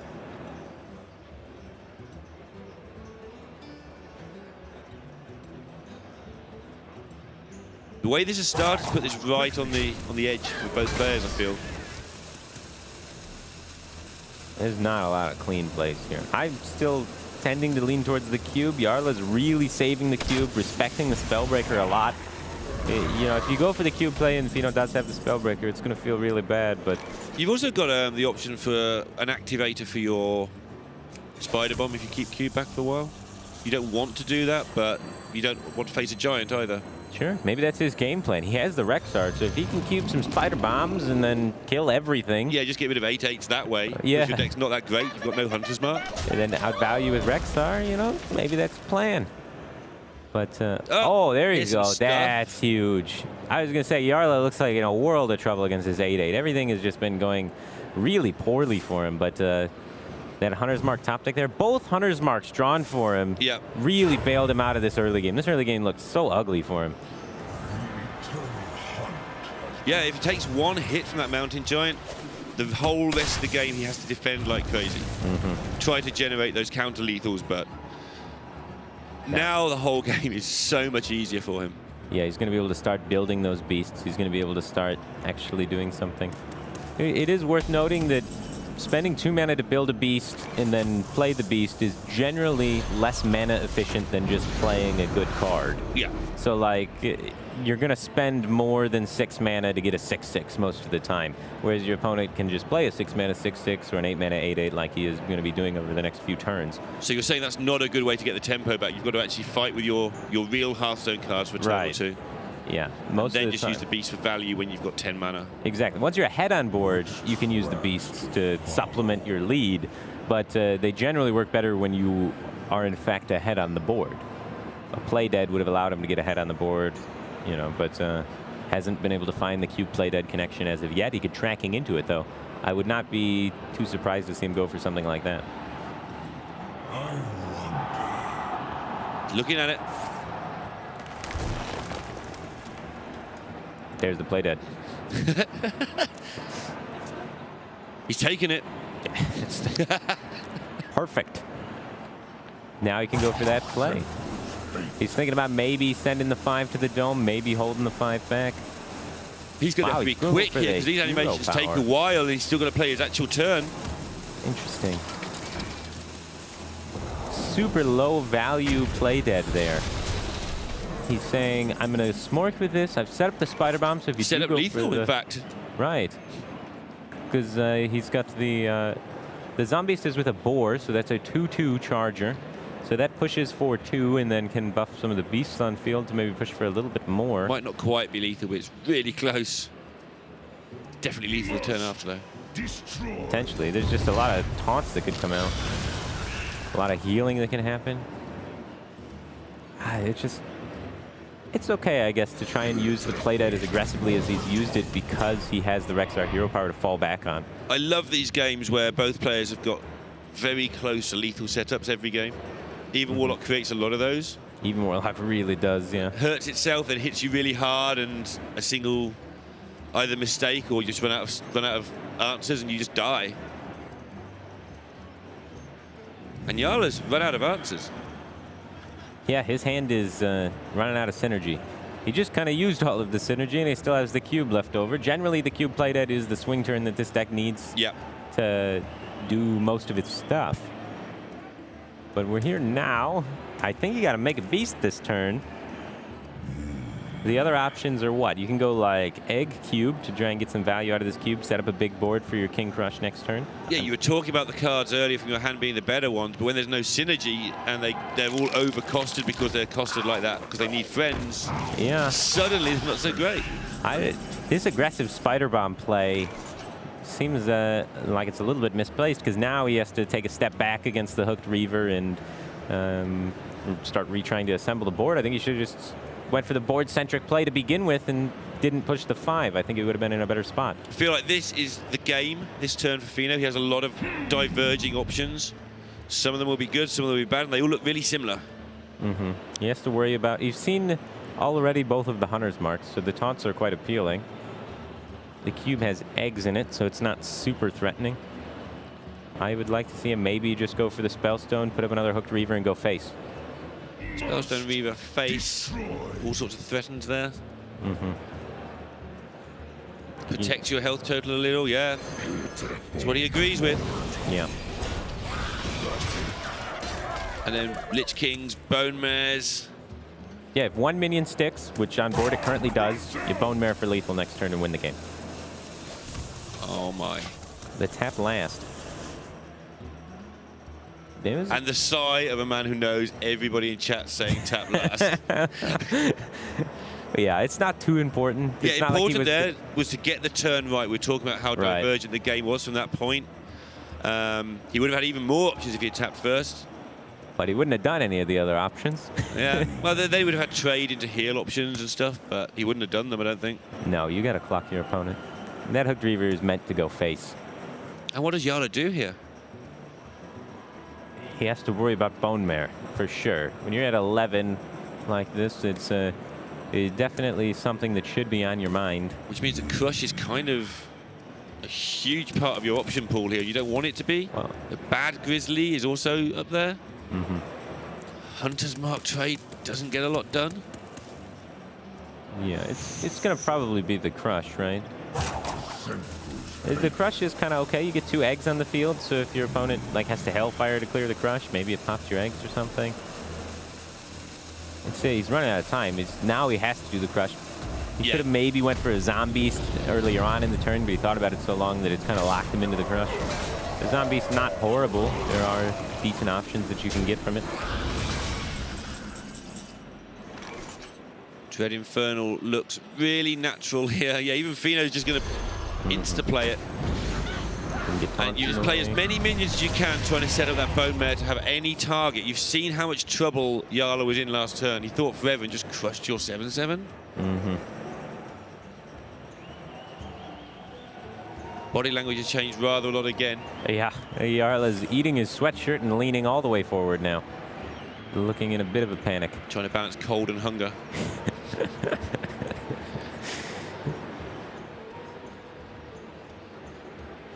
Yeah, this game has not gone well for Jarla. It's just, things just kept not lining up the way he wanted it to. He's got the lifesteal potentially, or the Stone Tusk 4 for the charge. He did not pick Hydra. He might never pick it again.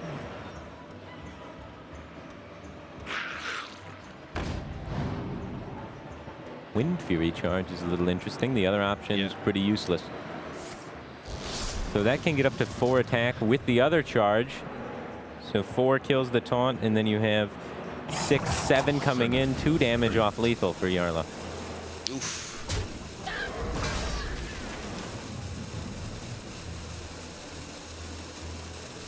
And he has to worry about Hellfire. He has to worry about Bone Mare. So he needs something defensive happening here. So he's going to have to trade off the Dread Infernal. Oh my. He's got his counter lethal set up though. There's a candle shot in hand. But Feno's even going to get to Sun Fury the Bone Mare if he wants. Chooses not to, just leaves it there for the lethal for next turn. Right, he's seen the Spider Bombs, he's seen the Hunter's Marks. Not a lot that can kill him in this position. Needs a beast. How many times have we said that this week? Cheapest one. Poisonous Rush. Ooh. Poisonous and Rush with Candle Shot in hand, but Feno gains 3 from the Beetle being armored. He's taking the lifesteal instead. Feno doesn't have the beetle there then.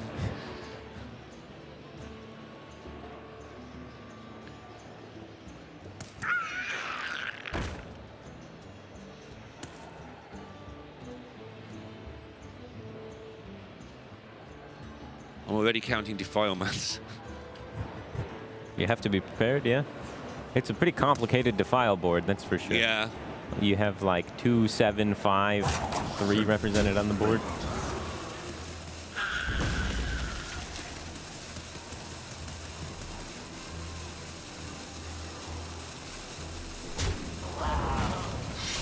Wow. Jarla completely out of gas, but his board keeping him in it.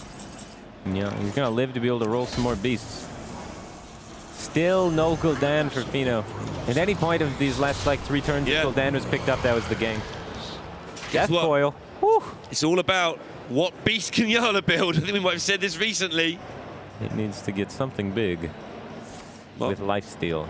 Montreal would be great in a normal game here, but this isn't a normal game. They're both on the edge of elimination. Those are just generic normal beasts. You don't want them.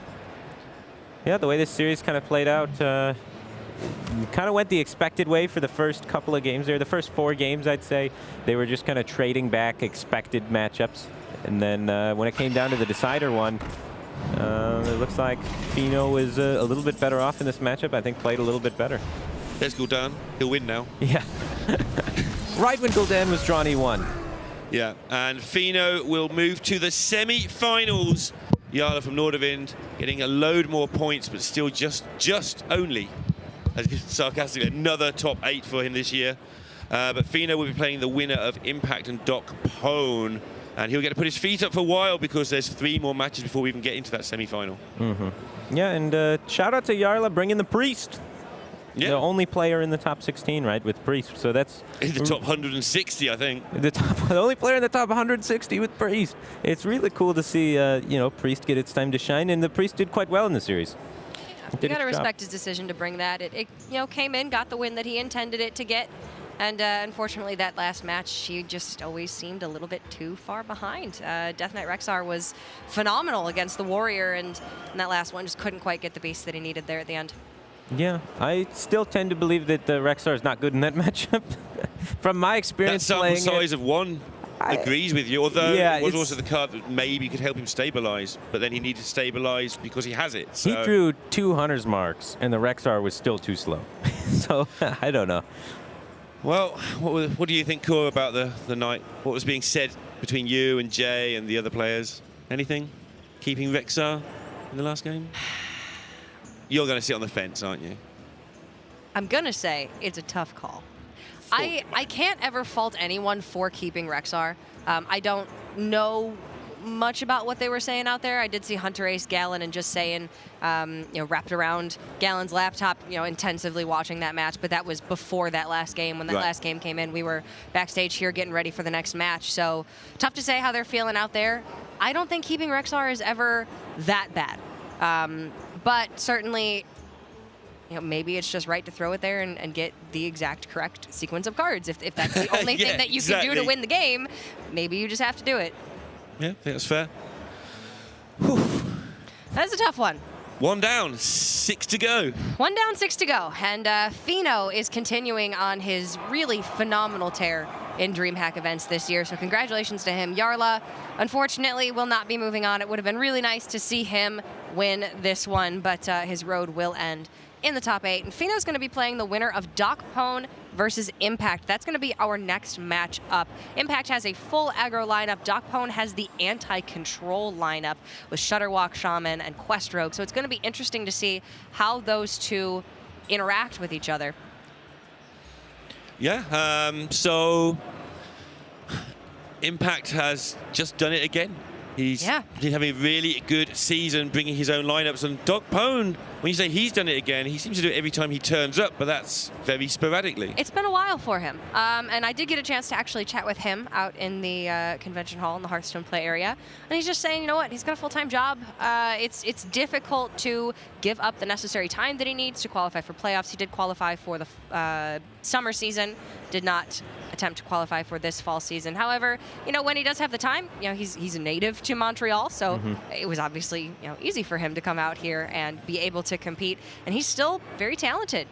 It's a little bit of a shame that he can't dedicate the necessary time to it, but yeah, it really we got to do what we got to do. We saw him play some very good games over the last 2 days. I was very impressed with his play against Amnesiac. He was able to take down both Amnesiac and Muzzy, which is... That's no easy feat.